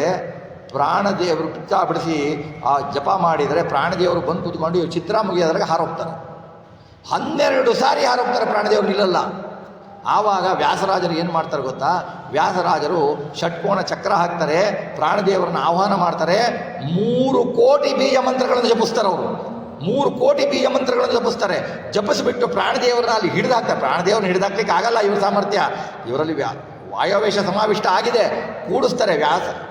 ವಾಯುದೇವರು ಇವರು ಒಳೆದು ಬಂದಲ್ಲಿ ಕೂತ್ಕೊಳ್ತಾರೆ. ಅವ್ರು ಹೇಳ್ತಾರೆ, ನೀನು ಹಾರೋಗ್ತೀಯಪ್ಪ, ನಿನ್ನ ಮಂತ್ರದಿಂದ ಕರೆಸಿಕೊಳ್ಳುವ ಶಕ್ತಿ ನನಗದೆ. ಮುಂದೆ ಬರುವವರು ಮಂದಮತಿಗಳು. ನೀನು ಹಾರೋಗ್ಬಿಟ್ಟಿಂದ ನಿನ್ನಲ್ಲಿ ಕಾಣೋ ಶಕ್ತಿ ಅವ್ರಿಗಿಲ್ಲ, ತೊಡಸೋ ಶಕ್ತಿ ಅವ್ರಿಗಿಲ್ಲ. ನೀನು ಬಂದು ಇಲ್ಲಿ ಕೂಡು ಅಂತಾರೆ. 12 ಸಾರಿ ಯಾವ ಹಾರು ಹೋಗಿದ್ರು ಎಲ್ಲರನ್ನೂ ಕರ್ಸ್ಕೊಂಡ್ಬಂದ್ಬಿಟ್ಟು ಸುತ್ತಲೂ ಹಾಕ್ಬಿಟ್ಟು ಚಕ್ರಾಬ್ಜ ಮಂಡಳ ಮಾಡಿ ಕಟ್ಟಾಕ್ಬಿಡ್ತಾರೆ. ಕಟ್ಟಾಗಿ ಈಗಲೂ ನೋಡಿ, ಆವಾಗ ಅಂಗಾರದಿಂದ ಬರೆದಿದ್ದು ಈಗ ಉಬ್ಬುತ್ತಾ ಇದೆ ಅದು. ಅಲ್ಲಿ ಯಂತ್ರೋದ್ಧಾರಕ ಪ್ರಾಣದೇವರ ಸ್ತೋತ್ರ ಬರೀತಾರೆ. ಆ ಪ್ರಾಣದೇವರ ಸ್ತೋತ್ರ ಭಕ್ತಿಯಿಂದ ಪಾರಾಯಣ ಮಾಡಿದ್ರೆ ಎಂಥವ್ರಿಗೂ ಸಿದ್ಧಿ ಆಗತ್ತೆ. ಅದು ನಮ್ಮದು ಸ್ವಂತ ಅನುಭವ ಇದೆ. ಎಂಥದ್ದು ಸಿದ್ಧಿಯಾಗಿ ಹೋಗುತ್ತೆ ಅವ್ರಿಗೆ. ಆ ಪ್ರಾಣದೇವರ ಸ್ತೋತ್ರ ಬರೆದು ಬಿಟ್ಟು ಅದನ್ನು ಮಾಡ್ತಾರೆ.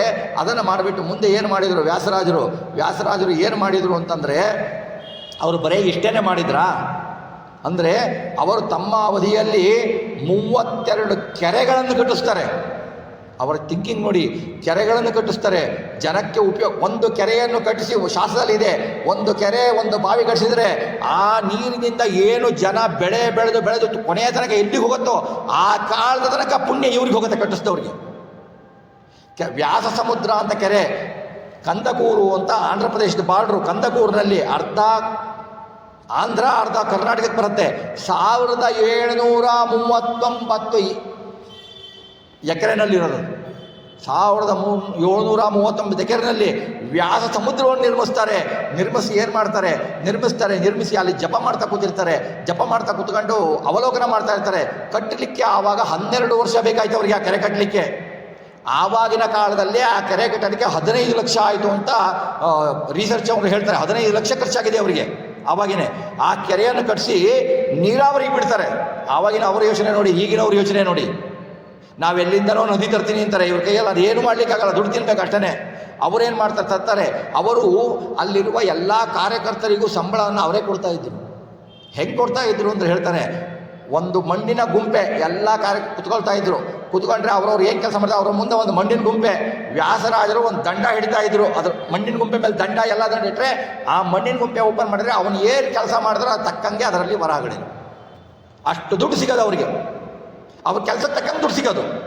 ತೊಗೊಂಡೋರು ಅಷ್ಟು ಸಂತೋಷ. ವ್ಯಾಸಮುದ್ರ ಮಾಡಿದಾಗ ಏನಾಗ್ಬಿಡ್ತು, ನೀರು ಹರಿಲಿಕ್ಕೆ ಒಂದು ಬಂಡೆ ಅಡ್ಡ ಬಂತು. ಅದೇ ಆ ಟೈಮ್ನಲ್ಲೇ ಪುರಂದರದಾಸರು ಅಲ್ಲಿದ್ದರು, ಕನಕದಾಸರು ಬಂದಿದ್ರು. ಪುರಂದರದಾಸರಿಗೂ ಅಂಕಿತ ಕೊಟ್ಟಿದ್ರು, ಕನಕದಾಸರಿಗೂ ಅಂಕಿತ ಕೊಟ್ಟಿದ್ರು. ಕನಕಪ್ಪ ನಾಯಿಗೆ ಕನಕದಾಸರಾದರು. ಅವರೇನು ಮಾಡ್ತಾರೆ ಅಂತಂದರೆ, ವ್ಯಾಸರಾಜರ ಹತ್ರ ಬಂದುಬಿಟ್ಟು ನನಗೊಂದು ಮಂತ್ರ ಹೇಳ್ಕೊಡ್ರಿ ಅಂತ ಕೇಳ್ತಾರೆ ವ್ಯಾಸರಾಜರಿಗೆ. ವ್ಯಾಸರಾಜ ಹೇಳ್ತಾರೆ, ಕುರುಬನಿಗೇನೋ ಕೋಣನ ಮಂತ್ರ ಅಂತ ಹೇಳ್ತಾರೆ ಅವರು. ನಿನಗ್ಯಾಕೋ ಕೋಣನ ಮಂತ್ರ ಅಂತ ಹೇಳ್ತಾರೆ. ಇವರು ಅದನ್ನೇ ಕನಕದಾಸರು ಮಹಾಮಹಿಮರು, ವ್ಯಾಸರಾಜರಿಗೆ ಗೊತ್ತು. ಇವರು ಆ ಕೋಣ ಅಂತಂದಿದ್ದನ್ನೇ ಮಂತ್ರ ಪಠಿಸಿ ಯಮದೇವ್ರ ಕೋಣನೇ ಬಂದ್ಬಿಡ್ತದೆ. ಯಮದೇವ್ರ ಕೋಣ ಬರತ್ಲು, ಕನಕದಾಸರು ಆ ಕೋಣ ಕರ್ಕೊಂಡ್ಬಂದು ವ್ಯಾಸರಾಜ ಹತ್ರ ಬರ್ತಾರೆ. ನೀವು ಕೋಣ ಮಂತ್ರ ಕೊಟ್ಟಿದ್ರೆ ನಾ ಕೋಣ ಜಪಂತೆ, ಯಮನ್ ಕೋಣ ಬಂದಿದೆ, ಏನು ಮಾಡಲಿ ಈಗ ಅಂತ. ಎಂಥ ಗುರುಭಕ್ತಿನೋ ನಿಂದು, ಎಂಥ ಇದು ಅಂತ ಹೇಳ್ಬಿಟ್ಟು ಏನು ಮಾಡ್ತಾರೆ ಅಂದರೆ, ಆ ಕೋಣನ್ನು ಕರ್ಕೊಂಡು ಹೋಗು, ಅಲ್ಲಿ ವ್ಯಾಸ ಸಮುದ್ರ ಅಂತ ಮಾಡಿದಿಲ್ಲ, ಅಲ್ಲಿ ಒಂದು ಬಂಡೆ ಅಡ್ಡ ಇದೆ, ಆ ಬಂಡೆಯಿಂದ ನೀರು ಬರ್ತಾ ಇಲ್ಲ, ಆ ಬಂಡೆನ ಸರಿಸಿಬಿಟ್ಟು ಕೋಣಕ್ಕೆ ಹೋಗ್ಲಿಕ್ಕೆ ಹೋಗೋದು. ಅದೇ ವ್ಯಾಸ ಸಮುದ್ರ. ಆ ಕನಕದಾಸರ ಆ ಕೋಣ, ಯಮನ ಕೋಣ ಬಂದುಬಿಟ್ಟು ಆ ಬಂಡೆ ಸರಸತ್ತೆ. ಈಗೂ ಅದು ಕನಕನ ತೂಬು ಅಥವಾ ಕೋಣನ ತೂಬು ಅಂತಲೇ ಇದೆ ಹೆಸರು ಅದಕ್ಕೆ. ಆಮೇಲೆ ಇನ್ನೊಂದು ಕೆರೆ ಈಗಿರುವ ವ್ಯಾಸನ ಕೆರೆ ಅನ್ನೋದು ಅವರೇ ಮಾಡಿದ್ದು. ವ್ಯಾಸ ಸಮುದ್ರ ಅಂತೀವಿ, ಆ ನೀರಿನ ಸಮುದ್ರ ಆಗೋಯ್ತು. ವ್ಯಾಸ ಸಮುದ್ರ ಅಂದರೆ ಆಧ್ಯಾತ್ಮಿಕದಲ್ಲಿ ಅಂತ ಹೋಗಬೇಕು. ಸಮುದ್ರ ಅಂದರೆ ಏನು? ನೀರು. ನೀರು ಅಂದರೆ ಏನು? ಅಷ್ಟು ಗ್ರಂಥಗಳನ್ನು ಹೊಡೆದು ಆ ಸಮುದ್ರದಲ್ಲಿ ನೀರಾವರಿ ಕೊಟ್ಟರು, ಬಾಯಾರಿಕೆ ಆಗಿರೋ ಜನಕ್ಕೆ ಕೊಟ್ಟರು. ಅಂದರೆ ಆ ಶಾಸ್ತ್ರವನ್ನು ಓದಬೇಕು, ನಮಗೆ ಅರ್ಥ ಆಗ್ತಾ ಇಲ್ಲ ಅನ್ನೋ ಜನರಿಗೆ ತಮ್ಮ ಗ್ರಂಥಗಳನ್ನು ಕೊಟ್ಟು ಬಾಯಾರಿಕೆಯನ್ನು ಪರಿಹರಿಸಿದರು, ಆಹಾರ ಕೊಟ್ಟರು ಅವರು. ಆ ವ್ಯಾಸ ಸಮುದ್ರವನ್ನು ಮಾಡಿದ ಕೀರ್ತಿ ಅವರಿಗೆ. ಎಷ್ಟು ಸಾವಿರಗಟ್ಟಲೆ ಬಾವಿಗಳನ್ನು ತೋರಿಸಿದ್ದಾರೆ, ಸಾವಿರ ಜನಗಳನ್ನು ಉದ್ಧಾರ ಮಾಡಿದ್ದಾರೆ. ಎಷ್ಟೋ ಮುಸಲ್ಮಾನರು ಆವಾಗ ಬಂದು ಅವ್ರ ಜೊತೆ ಮಾತಾಡ್ತಾರೆ, ಅವರುಗಳನ್ನು ಉದ್ಧಾರ ಮಾಡಿದ್ದಾರೆ. ಆವಾಗ ದ್ವೇಷಗಳಿರಲಿಲ್ಲ, ಅವರು ಹಾಳು ಮಾಡ್ತಾ ಇರಲಿಲ್ಲ, ಇವರು ಹಾಳು ಮಾಡ್ತಾ ಇರಲಿಲ್ಲ. ಅವರ ಸಾನ್ನಿಧ್ಯನೇ ಹಂಗಿತ್ತು. ಈಗ ಎಲ್ಲ ಬರೀ ದ್ವೇಷಮಯ ಆಗೋಗಿದೆ. ಹಾಗಾಗಿ ಅವರು ಆ ಜನಗಳನ್ನೆಲ್ಲ ಉದ್ಧರಿಸಿದರು, ವ್ಯಾಸ ಸಮುದ್ರ ಕಟ್ಟಿದರು, ಆಮೇಲೆ ಎಲ್ಲವನ್ನೂ ನಿರ್ಮಾಣ ಮಾಡಿದರು, ಎಲ್ಲ ಕೆರೆಗಳನ್ನು ತೂಬುಗಳನ್ನು ನಿರ್ಮಾಣ ಮಾಡಿದರು. ಕೃಷ್ಣದೇವರಾಯ ಅವರ ಹತ್ರ ಕೃಷ್ಣದೇವರಾಯನ ಅವಾಗ ಒಂದು ಇಂಗ್ಲೀಷ್ ಕವಿ ಹೇಳ್ತಾನೆ. ಇಂಗ್ಲೀಷ್ ಕವಿ ಏನು ಹೇಳ್ತಾನೆ ಅಂತಂದರೆ, ಕೃಷ್ಣದೇವರಾಯ ಯುದ್ಧ ಮಾಡಬೇಕಾದ್ರೆ ಒಬ್ಬ ಯತಿ ಬರ್ತಾ ಇದ್ದ ಆನೆ ಮೇಲೆ, ಅವನಲ್ಲಿ ದೇವ್ರ ಪೆಟ್ಟಿಗೆ ಹಿಡ್ಕೊಂಡು ಬರ್ತಾ ಇದ್ದ ತಲೆ ಮೇಲೆ. ಇವರು ಕೃಷ್ಣದೇವರಾಯ ಅವ್ರ ಹತ್ರ ಹೋಗಿ ನಮಸ್ಕಾರ ಮಾಡಿ ಕೇಳೋರು ಏನು ಮಾಡಬೇಕು ಅಂತ ಗೈಡೆನ್ಸ್ ಮಾಡ್ತಾಯಿದ್ರು ಅಂತ ಅದು ಲಿಖಿತ ಇಂಗ್ಲೀಷ್ ಗ್ರಂಥದಲ್ಲಿದೆ. ಅದು ಇವರು ನಾನು ಹೇಳಿದ್ದು ಯಾವುದೂ ಕಲ್ಪನೆ ಅಲ್ಲ, ವಿಷಯಾತೀತ ಅಲ್ಲ. ವ್ಯಾಸಯೋಗಿ ಚರಿತ್ರೆಯಲ್ಲಿ ಬಂದಿದೆ, ಆಮೇಲೆ ವ್ಯಾಸ ವಿಜಯದಲ್ಲಿ ಬಂದಿದೆ, ವ್ಯಾಸ ಇದಿಶ್ಚರಿತ್ರೆಯಲ್ಲಿ ಬಂದಿದೆ. ನೋಡಿ, ನಮ್ಮವರು ಹೊಗಳೋದೇನು ದೊಡ್ಡದಲ್ಲ. ಸೋಮನಾಥ ಕವಿ ಅದ್ವೈತ ಪಂಡಿತ, ಅವನು ಹೇಳ್ತಾನೆ, ಅವನು ಅವರ ಸಮಕಾಲೀನರು ಬರೆದು ಬಂದು ತನ್ನ ಗ್ರಂಥವನ್ನು ವ್ಯಾಸರಾಜರಿಗೆ ತೋರಿಸ್ತಾನೆ. ಕೊನೆ ಕಾಲದಲ್ಲಿ ವ್ಯಾಸರಾಜರ ವೈಭವ ಎಂಥದ್ದು. ವ್ಯಾಸರಾಜರು ಸುಮ್ಮನೆ ಕೂತಿರ್ತಾರೆ, ಇವನ ಗ್ರಂಥ ತೋರಿಸಿದ್ರೆ ಅವನು ಹೇಳ್ತಾನೆ, ಸೋಮನಾಥ್ ಕವಿ, ಇವರು ವ್ಯಾಸರಾಜರು ಹೀಗೆ ಒಂದ್ಸತಿ ನೋಡಿಬಿಟ್ಟು ತಲೆ ಅಲ್ಲಾಡಿಸ್ತಾರೆ, ನಾನು ಉದ್ಧಾರ ಆಗಿಬಿಟ್ಟೆ ಅಂತಾನೆ. ಏನಂತಾನೆ, ನನಗೆ 100 ಮೇರು ಪರ್ವತ ಕೊಟ್ಟಷ್ಟು ನನಗೆ ಸಂತೋಷ ಆಗೋಯ್ತು. ವ್ಯಾಸರಾಜರು ತಲೆ ಅಲ್ಲಾಡಿಸಿದ್ದಕ್ಕೆ. ಅವರು ಸುಮ್ಮನೆ ತಲೆ ಅಲ್ಲಾಡ್ಸಲ್ಲ, ಸುಮ್ಮನೆ ದೃಷ್ಟಿ ಬೀರಲ್ಲ ರೀ ಅವರು. ಅವರಿಗೆ ಸಂತೋಷ ಆಗಿದೆ ಅದನ್ನು ನೋಡಿಬಿಟ್ಟು. ಇವನಿಗೆ ಕೊನೆಗೆ ಇವ್ರು ಕೇಳಿದರು, ಯಾರು ಅಂದರೆ ಅದ್ವೈತಿಗಳು ಕೇಳಿದರು, ಅಲ್ಲಪ್ಪ ನೀನು ವ್ಯಾಸರಾಜರು ಅವರು ದ್ವೈತ ಜತಿಗಳು, ಅವರನ್ನು ಹೊಗಳಿ ಬರದಲ್ಲ ನೀನು, ನಿನಗೆ ನಾವು ಏನು ಬೇಕೋ ಅದು ಕೊಡ್ತೀವಿ, ನಮ್ಮನ್ನು ಹೊಗಳು ಬರಿ ಅಂತಾರೆ. ಆವಾಗ ಸೋಮನಾಥ್ ಕವಿ ಹೇಳ್ತಾನೆ, ನೀನು ಏನು ಕೊಡ್ತೀಯಾ ಅಂತ ಕೇಳ್ತಾನೆ. ನೀವೇನು ಕೊಡ್ತೀರಾ ನನಗೆ? ಬಂಗಾರನೇ ಕೊಡ್ತೀವಿ, ನೀವು ಕೇಳಿದಷ್ಟು ಕೊಡ್ತೀವಿ. ನಾ ಕೇಳಿದ್ದು ಕೊಡ್ತೀಯಾ? ಮೇರು ಪರ್ವತ ತಂದು ಕೊಡು ಅಂತ. ಮೇರು ಪರ್ವತ ನಮ್ಮ ಕಣ್ಣಿಗೆ ಕಾಣಲ್ಲ ರೀ, ಭೂಮಂಡಲದ ಮಧ್ಯ ಇಡೀ ಬಂಗಾರಮಯವಾದ ಪರ್ವತ. ಅದು ಉಲ್ಟಾ ಇದೆ, ತ್ರಿಕೋನ ಹಿಂಗೆ ಉಲ್ಟಾ ಇದೆ, ಅದ್ರ ಮೇಲೆ ಭೂಮಿ, ಅದು ಸೃಷ್ಟಿನಲ್ಲಿ ಬರುತ್ತೆ ವ್ಯಾಪ್ತಿ. ಇಡೀ ಬಂಗಾರಮಯ ಅಂತ 100 ಮೇರು ಪರ್ವತ ತಂದರೂ ವ್ಯಾಸರಾಜರ ತಲೆ ಅಲ್ಗಾಡಿಸೋದಕ್ಕೆ ಸಮ ಅಲ್ಲ ಅದು. ಅಂಥವನು ಅಂತ ಯಾರು ಹೇಳ್ತಾರೆ? ಪರಕೀಯ ಹೇಳ್ತಾನೆ. ಅಂದರೆ ಅವರ ವಿದ್ವತ್ ಹೇಗಿತ್ತು, ಅವರ ಜನ ಸೌಹೃದತೆ ಹೇಗಿತ್ತು, ಎಲ್ಲರನ್ನೂ ಗೌರವಿಸೋರವರು. ಆ ಥರ ವ್ಯಾಸರಾಜರು, ಅವರ ಕವಿ ಹೇಳ್ತಾನೆ, ಆ ಕವಿ ಬಹಳ ಚೆನ್ನಾಗಿ ಹೇಳ್ತಾನೆ, ವ್ಯಾಸರಾಜರದ್ದು ಎಲ್ಲ ಚರ್ಚೆಗಳನ್ನು ಹೇಳ್ತಾನೆ. ಆಮೇಲೆ ಅವರಿಗೆ ಭಾರತೀ ದೇವಿ ಸ್ವತಃ ಬಂದುಬಿಟ್ಟು ಮಣಿಲೇಖನಿ ಕೊಡ್ತಾಳೆ ವ್ಯಾಸರಾಜರಿಗೆ. ಇದು ವ್ಯಾಸಯೋಗಿ ಚರಿತ್ರೆಯಲ್ಲಿದೆ. ಮಣಿಲೇಖನಿ ಕೊಡ್ತಾಳೆ, ಯಾಕೆಂದರೆ ನಿಮ್ಮ ಗ್ರಂಥಗಳನ್ನು ಬರಲಿಕ್ಕೆ ಅಂತ. ಮಣಿಲೇಖನಿಯನ್ನು ಭಾರತೀ ದೇವಿ ಕೊಡ್ತಾಳೆ, ವಾಯುದೇವರ ಪತ್ನಿ ಕೊಡ್ತಾಳೆ ಮಣಿಲೇಖನಿಯನ್ನು. ಇದು ಉಲ್ಲೇಖ ಇದೆ ವ್ಯಾಸಯೋಗಿ ಚರಿತ್ರೆಯಲ್ಲಿ. ಈ ಥರ ತನ್ನ ಅದ್ಭುತ ಚಿಂತನೆಗಳನ್ನು ಕೊಟ್ಟುಬಿಟ್ಟು ಅದ್ಭುತವಾಗಿ ಅವರ 3 ಗ್ರಂಥಗಳು ಯಾವುವು? ಚಂದ್ರಿಕಾ ಅವರು ಬರೆದಿದ್ದಾರೆ, ಸುಮಾರು 18 ಗ್ರಂಥಗಳಿದೆ. ಅವರು ಏನಂತಂದರೆ ಚಂದ್ರಿಕಾ, ನ್ಯಾಯಾಮೃತ, ತರ್ಕತಾಂಡವ ಅಂತ 3 ಗ್ರಂಥಗಳು. ಆಮೇಲೆ ಮಂದಾರ ಮಂಜರಿ ಅಂತ ಖಂಡನತ್ರಯ, ಟೀಕಾಚಾರ್ಯ ಏನು ಖಂಡತ್ರಯ ಮಾಡಿದರೆ ಅದಕ್ಕೆ ಟೀಕೆ, ತತ್ವ ಸಂಖ್ಯಾನಕ್ಕೆ ಟೀಕೆ, ತತ್ವ ವ್ಯಾಖ್ಯಾನಕ್ಕೆ ಮಂದಾರ ಮಂಜರಿ, ತತ್ವೋದ್ಯೋತಕ್ಕೆ ಮಂದಾರ ಮಂಜರಿ, ಹಾಗೆ ಬರೆದಿದ್ದಾರೆ ಅವ್ರ ಗ್ರಂಥಗಳನ್ನು. ಚಂದ್ರಿಕಾ, ಆಮೇಲೆ ಏನು ನ್ಯಾಯಾಮೃತ, ಆಮೇಲೆ ತರ್ಕತಾಂಡವ, 3 ಗ್ರಂಥಗಳು ಹೇಗೆ ಅಂತ ಹೇಳ್ತಾರೆ. 3 ಗ್ರಂಥಗಳು ಹೇಗೆ ಅಂದರೆ ನರಸಿಂಹದೇವರ 3 ಕಣ್ಣಿದ್ದಾಗೆ ಅಂತ ಹೇಳ್ತಾರೆ. ನರಸಿಂಹದೇವರಿಗೆ 3 ಕಣ್ಣಲ್ರಿ, ಶಿವನಿಗೆ 3 ಕಣ್ಣು ಅಂತ ಹೇಳಿದರೆ, ಶಿವನಿಗೆ 3 ಕಣ್ಣು ಬಂದಿದ್ದೆ ನರಸಿಂಹದೇವರು ಭಜನೆ ಮಾಡಿದ್ದಕ್ಕೆ. ನರಸಿಂಹ ಉಪಾಸಕರು ರುದ್ರದೇವರು, ಅವರು ನರಸಿಂಹದೇವರ ಉಪಾಸನೆ ಮಾಡಿ ಅವ್ರಿಗೆ 3ನೇ ಕಣ್ಣು ಬಂತು. ಆ ನರಹರಿಗೆ 3ನೇ ಕಣ್ಣಿದೆ. ಅಂದರೆ ಆ 3 ಕಣ್ಣುಗಳು ಹೇಗಿದ್ದಾವೆ ಅಂದರೆ, ವ್ಯಾಸರಾಜರ ತೀಕ್ಷ್ಣ ದೃಷ್ಟಿ ಯಾವ ಪರವಾದಿಯ ಮೇಲೆ ಬೀಳ್ತೋ ಅವು ಭಸ್ಮೀಭೂತವಾಗ್ತವೆ. ವಾಯುಸ್ಥಿತಿನಲ್ಲಿ ಬರುತ್ತೆ, ಯದ್ರೋಷೋತ್ಕರ ದಕ್ಷ ನೇತ್ರ ಕುಡಿಲ್ಲ ಪ್ರಾಂತೋದ್ದಿತಾಗ್ನಿ ಸ್ಫುರತ್ತು ಖದ್ಯೋತಮ ವಿಸ್ಫುಲಿಂಗ ಭರಿತ ಬ್ರಹ್ಮೇಶ ಚಕ್ರೋತ್ಕರ ಅಂತ ಎಲ್ಲರೂ ಸುಟ್ಟು ಭಸ್ಮ ಆಗ್ತಾರೆ. ಹಾಗೆ ಪರವಾದಿಗಳ ದುರ್ವಾದಿಗಳ ವಾದಗಳು ಸುಟ್ಟಿ ಭಸ್ಮ ಆಗ್ತವೆ. ಹಾಗೇನೆ ಅವರ ಕಣ್ಣಿನ ಮುಗುಳು ನಗೆ, ಕಣ್ಣಿನ ಕುಡಿಗಣ್ಣಿನ ನೋಟ, ಕಣ್ಣು ನೋಡಿದರೆ ಅವರ ಜನ್ಮಗಳೇ ಉದ್ಧಾರ ಆಗೋಗ್ತವೆ. ಜನ್ಮ ಜನ್ಮಗಳೇ ಪಾವನ ಆಗಿ ಹೋಗ್ತವೆ. ಅಂಥದಕ್ಕೂ ವ್ಯಾಸರಾಜರ ಕೃತಿಗಳು, ಆ ವ್ಯಾಸರಾಜರ ಕೃತಿಗಳನ್ನು ನಾವು ನೋಡಿ ಒಂದು ಅಕ್ಷರವನ್ನು ಹೇಳಿದರೆ ಹೇಗಿದೆ ಅಂದರೆ, ಮಧ್ವಶಾಸ್ತ್ರದಲ್ಲಿ ಒಂದು ಅಕ್ಷರದ ಮಧ್ವಗ್ರಂಥಗಳ ಒಂದು ಅಕ್ಷರವನ್ನು ಅರ್ಥ ಮಾಡಿಕೊಂಡು ಬರೆದರೆ ಅವನಿಗೆ ಮೋಕ್ಷ ಪ್ರಾಪ್ತಿ ಅಂತ ಇದೆ. ಅಂತಹ ಗ್ರಂಥಗಳ ಮೇಲೆ ಅವರು 3 ಗ್ರಂಥಗಳನ್ನು ಬರೆದಿದ್ದಾರೆ. 3 ಗ್ರಂಥಗಳನ್ನು ಬರಬೇಕಾದ್ರೆ ನ್ಯಾಯಾಮೃತದಲ್ಲಿ ಅವರು ಬಹಳ ಹೇಳಿಬಿಟ್ಟು ಅದ್ವೈತ ಪಂಡಿತರನ್ನು ಸಿಕ್ಕಿ ಹಾಕಿಸಿಬಿಟ್ಟು ಅವರನ್ನು ಸೋಲಿಸ್ತಾರೆ. ಹೇಗೆ ಸೋಲಿಸ್ತಾರೆ? ತಾರ್ಕಿಕರ ತರ್ಕವನ್ನು ಉಪಯೋಗಿಸಿ ಸೋಲಿಸ್ತಾರೆ. ಅದನ್ನೆಲ್ಲ ಹೇಳಲಿಕ್ಕೆ ಸಮಯ ಇಲ್ಲ. ತಾರ್ಕಿಕರ ತರ್ಕವನ್ನು ಉಪಯೋಗಿಸಿ, ತಾರ್ಕಿಕರು ಏನಂದ್ಕೋತಾರೆ, ಓಹೋ ನಮ್ಮ ಮತವನ್ನು ಅನುಸರಿಸಿ ಇವರು ಅದ್ವೈತ ಮತವನ್ನು ಖಂಡಿಸಿದ್ರು, ಇವರಿಗೆ ಸನ್ಮಾನ ಮಾಡೋಣ ಅಂತ ಅವರು ರೆಡಿಯಾಗಿರ್ತಾರೆ. ಆಮೇಲೆ ಇವರು ತರ್ಕ ತಾಂಡವ ಅಂತ ಗ್ರಂಥ ಬರೀತಾರೆ. ತರ್ಕ ತಾಂಡವ ಗ್ರಂಥ ಬರೆದು ತಾರ್ಕಿಕರು ಹೇಳಿದ್ದೆಲ್ಲ ಶುದ್ಧ ತಪ್ಪು, ನಾನು ಹೇಳಿದ್ದೇ ಮಧ್ವ ಮತವೇ ಸರಿ ಇತ್ತು ಸಲ್ಲು. ಅವ್ರು ಹೇಳ್ತಾರೆ, ನಾನೇನೋ ನಮ್ಮ ಮತದಿಂದ ನೀವು ಮಾಡಿದ್ರಿ, ನೀವು ಸನ್ಮಾನ ಮಾಡೋ ರೀತಿ ಇದ್ವಿ, ನೀವೀಗ ನಮ್ಮ ಮತನ ಬೈದ್ಬಿಟ್ಟು ಹಾಳು ಮಾಡಿಬಿಟ್ರಲ್ಲ ಅಂತಲೇ. ಇವ್ರಿಗೆ ಯಾವ ಸನ್ಮಾನನೂ ಬೇಕಿಲ್ಲ ರೀ, ಇವ್ರಿಗೆ ಯಾವ ಸನ್ಮಾನ ಬೇಕು ಇವರಿಗೆ? ಹಾಗಾಗಿ ತರ್ಕ ತಾಂಡವ ಅವರು ಮಾಡಿದ ಪರಕೀಯರು, ತರ್ಕ ತಾರ್ಕಿಕರು ಅವರ ಸನ್ಮಾನವನ್ನು ಮಾಡಲ್ಲ. ಅವರ ಸನ್ಮಾನ ಇವ್ರಿಗೆ ಯಾಕೆ ಬೇಕು? ಇವ್ರಿಗೆ ಯಾಕೆ ಬೇಕು? ಭಗವಂತ ಬೇಕು. ಹೀಗೆ ತಮ್ಮ ಗ್ರಂಥಗಳಿಂದ ಇನ್ನೂ ಹಿರಿಯರು ಜ್ಞಾನಿಗಳು ಅವರ ಆರಾಧನೆ ಮಾಡ್ತೀವಲ್ಲ, ಅವರ ಆರಾಧನೆ ಏನು ಮಾಡಿ ಪಂಚಾಮೃತ ಅಭಿಷೇಕ ಮಾಡಿ ಸಮಾರಾಧನೆ ಮಾಡ್ತೀವಿ, ಇವೆಲ್ಲ ಒಂದು ಒಳ್ಳೆಯದು, ಇವೆಲ್ಲ ಪುಣ್ಯಗಳನ್ನು ಕೊಡುತ್ತದೆ, ಅಧಿಕ ಫಲವನ್ನು ಕೊಡ್ತದೆ, ಇಲ್ಲ ಅಂತಲ್ಲ. ಅದಕ್ಕಿಂತ ಹೆಚ್ಚು ಫಲ ಅವರ ಗ್ರಂಥಗಳ ಅವಲೋಕನೆ ಮಾಡಬೇಕು. ಗ್ರಂಥಗಳ ಅವಲೋಕನೆ ಮಾಡಿದರೆ ಅವರು ಬಿಟ್ಟು ಹೋಗಿದ್ದಾರೆ. ಯಾಕೆ ಅಂದರೆ ನಮ್ಮಂಥ ಅವರು ತರ್ಕತಾಂಡವ ಚಂದ್ರಿಕಾ ಬರೀಲಿಲ್ಲ ಅಂದಿದ್ರೆ ಅವರ ಮಂಗಳ ಶ್ಲೋಕದಲ್ಲಿ ಅದ್ಭುತ ವ್ಯಾಖ್ಯಾನ ಇದೆ. ಮಂಗಳ ಶ್ಲೋಕವನ್ನು ಅರ್ಥ ಮಾಡಿಕೊಳ್ಳುವುದೇ ಕಷ್ಟ. ಆ ಮಂಗಳ ಶ್ಲೋಕದ ಅದ್ಭುತ ವ್ಯಾಖ್ಯಾನಕ್ಕೆ ರಾಘವೇಂದ್ರ ಸ್ವಾಮಿಗಳು ಪ್ರಕಾಶ ಅನ್ನೋ ಗ್ರಂಥ ಬರೆದರೆ, ಆ ಪ್ರಕಾಶದ ಅಡಿಯಲ್ಲಿ ವ್ಯಾಸರಾಜರ ಗ್ರಂಥಗಳನ್ನು ಓದಿದರೆ ನಮ್ಮ ಮಂದಮತಿಗಳಿಗೆ ಅರ್ಥ ಆಗೋದು ಕಷ್ಟ. ಒಂದು ವಾಕ್ಯವನ್ನು, ಅವರ ಗ್ರಂಥದ ಒಂದು ವಾಕ್ಯವನ್ನು ಅರ್ಥ ಮಾಡಿಕೊಳ್ಳೋದಕ್ಕೆ ನಮ್ಮ ಜನ್ಮಗಳು ಸಾಲದು. ನಾನು ಓದ್ಬಿಟ್ಟೆ, ನಾನು ಪಂಡಿತ ಆಗಿಬಿಟ್ಟೆ, ಇದೇನೂ ಅಲ್ಲ. ಒಂದೊಂದು ಸಾರಿ ಒಂದೊಂದು ಅರ್ಥವನ್ನು ವ್ಯಾಸರಾಜರು ಹೇಳ್ತಾ ಇರ್ತಾರೆ. ಅಂತಹ ಮಹಾಮಹಿಮರು ವ್ಯಾಸರಾಜರು. ಅವರು ತಮ್ಮ ಇದೇ ಫಾಲ್ಗುಣ ಮಾಸ ಕೃಷ್ಣ ಪಕ್ಷ ಚತುರ್ಥಿ ಅಂದು ಅವರು ತಮ್ಮ ಅವತಾರವನ್ನು ಮುಗಿಸ್ತಾರೆ. ಅವತಾರವನ್ನು ಮುಗಿಸಿ ಅವರು ಹೋಗ್ತಾರೆ. ಚಿತ್ತಜನಪುರಕ್ಕೆ ವಿಜಯಂಗೈದನು ಅಂತ ಪುರಂದರದಾಸರು ಹೇಳ್ತಾರೆ. ಅವರ ಅದ್ಭುತ ಚಿಂತನೆ ಇದೆ. ಅವರು ಮೂರ್ತಿಯನ್ನು ಪೂಜೆ ಮಾಡ್ತಾ ಇದ್ರಲ್ಲ, ಬಿಂಬೋಪಾಸನೆ ಅನ್ನುವುದು ಜಗನ್ನಾಥದಾಸರು ಹೇಗೆ ಹರಿಕಥಾಮೃತದಲ್ಲಿ ಹೇಳಿದ್ದಾರೋ, ವಿಷ್ಣು ತೀರ್ಥರು ಹೇಗೆ, ಅದಕ್ಕಿಂತ ಮುಂಚೆ ವ್ಯಾಸರಾಜರು ತಮ್ಮ ಒಂದು ಕೃತಿಯಲ್ಲಿ ಗೀತೆಯಲ್ಲಿ ರಚಿಸಿದ್ದಾರೆ. ನನಗೆ ಪ್ರತಿಮೆ ಯಾಕೆ ಬೇಕು, ನನ್ನಲ್ಲೇ ನೀನಿದ್ದೀಯಾ, ನಿನಗೆ ಮಾಡ್ತೇನೆ ಅಂತ ಆ ಹಾಡಿನಲ್ಲಿ ಅವರು ಯಾವ ರೀತಿ ಬಿಂಬೋಪಾಸನೆ ಮಾಡಬೇಕು ಅನ್ನೋ ವ್ಯಾಸರಾಜರು ಅವಾಗೇ ಹೇಳ್ಬಿಟ್ಟಿದ್ದಾರೆ. ಆ ಅರ್ಥವನ್ನು ಮಾಡ್ಕೋಬೇಕು. ಆ ಹಾಡುಗಳನ್ನು ಹೇಳಬೇಕಾದ್ರೆ ಅನುಸಂಧಾನವನ್ನು ಮಾಡಬೇಕು. ಅಂತಹ ಅಪ್ರತಿಮ ಯತಿಗಳು, ಅವರ ಅಪ್ರತಿಮ ಯತಿಗಳು ಸಾಕ್ಷಾತ್ ಶಂಕುಕರ್ಣ ಕರ್ಮಜ ದೇವತೆಯವರು. ಮುಂದೆ ಅವರೇ ರಾಘವೇಂದ್ರ ಸ್ವಾಮಿಗಳಾಗಿ ಬಂದುಬಿಟ್ಟು ಅವರು ತಮ್ಮ ಗ್ರಂಥಗಳನ್ನು ರಚಿಸಿ ಅವರು ನಮಗೆ ಉದ್ಧಾರ ಮಾಡಲಿಕ್ಕೆ ಬರ್ತಾರೆ. ನಮಗೆ ನೋಡಿ ಹೇಗಿದೆ ಅಂದರೆ, ಮಧ್ವಾಚಾರ್ಯರು ಬರೆದ ಗ್ರಂಥವನ್ನು ನಮಗೆ ಅರ್ಥ ಮಾಡಿಕೊಳ್ಳಿಕ್ಕಾಗಲಿಲ್ಲ, ವೇದವ್ಯಾಸರ ಬರ್ತವನ್ನಾಗಲಿಲ್ಲ. ಮಧ್ವಾಚಾರ್ಯರು ಗ್ರಂಥಗಳನ್ನು ಬರೆದರು, ಆ ಗ್ರಂಥಗಳ ಅರ್ಥ ಮಾಡಿಕೊಳ್ಳೋ ಯೋಗ್ಯತೆ ನಮಗಾಗಲಿಲ್ಲ.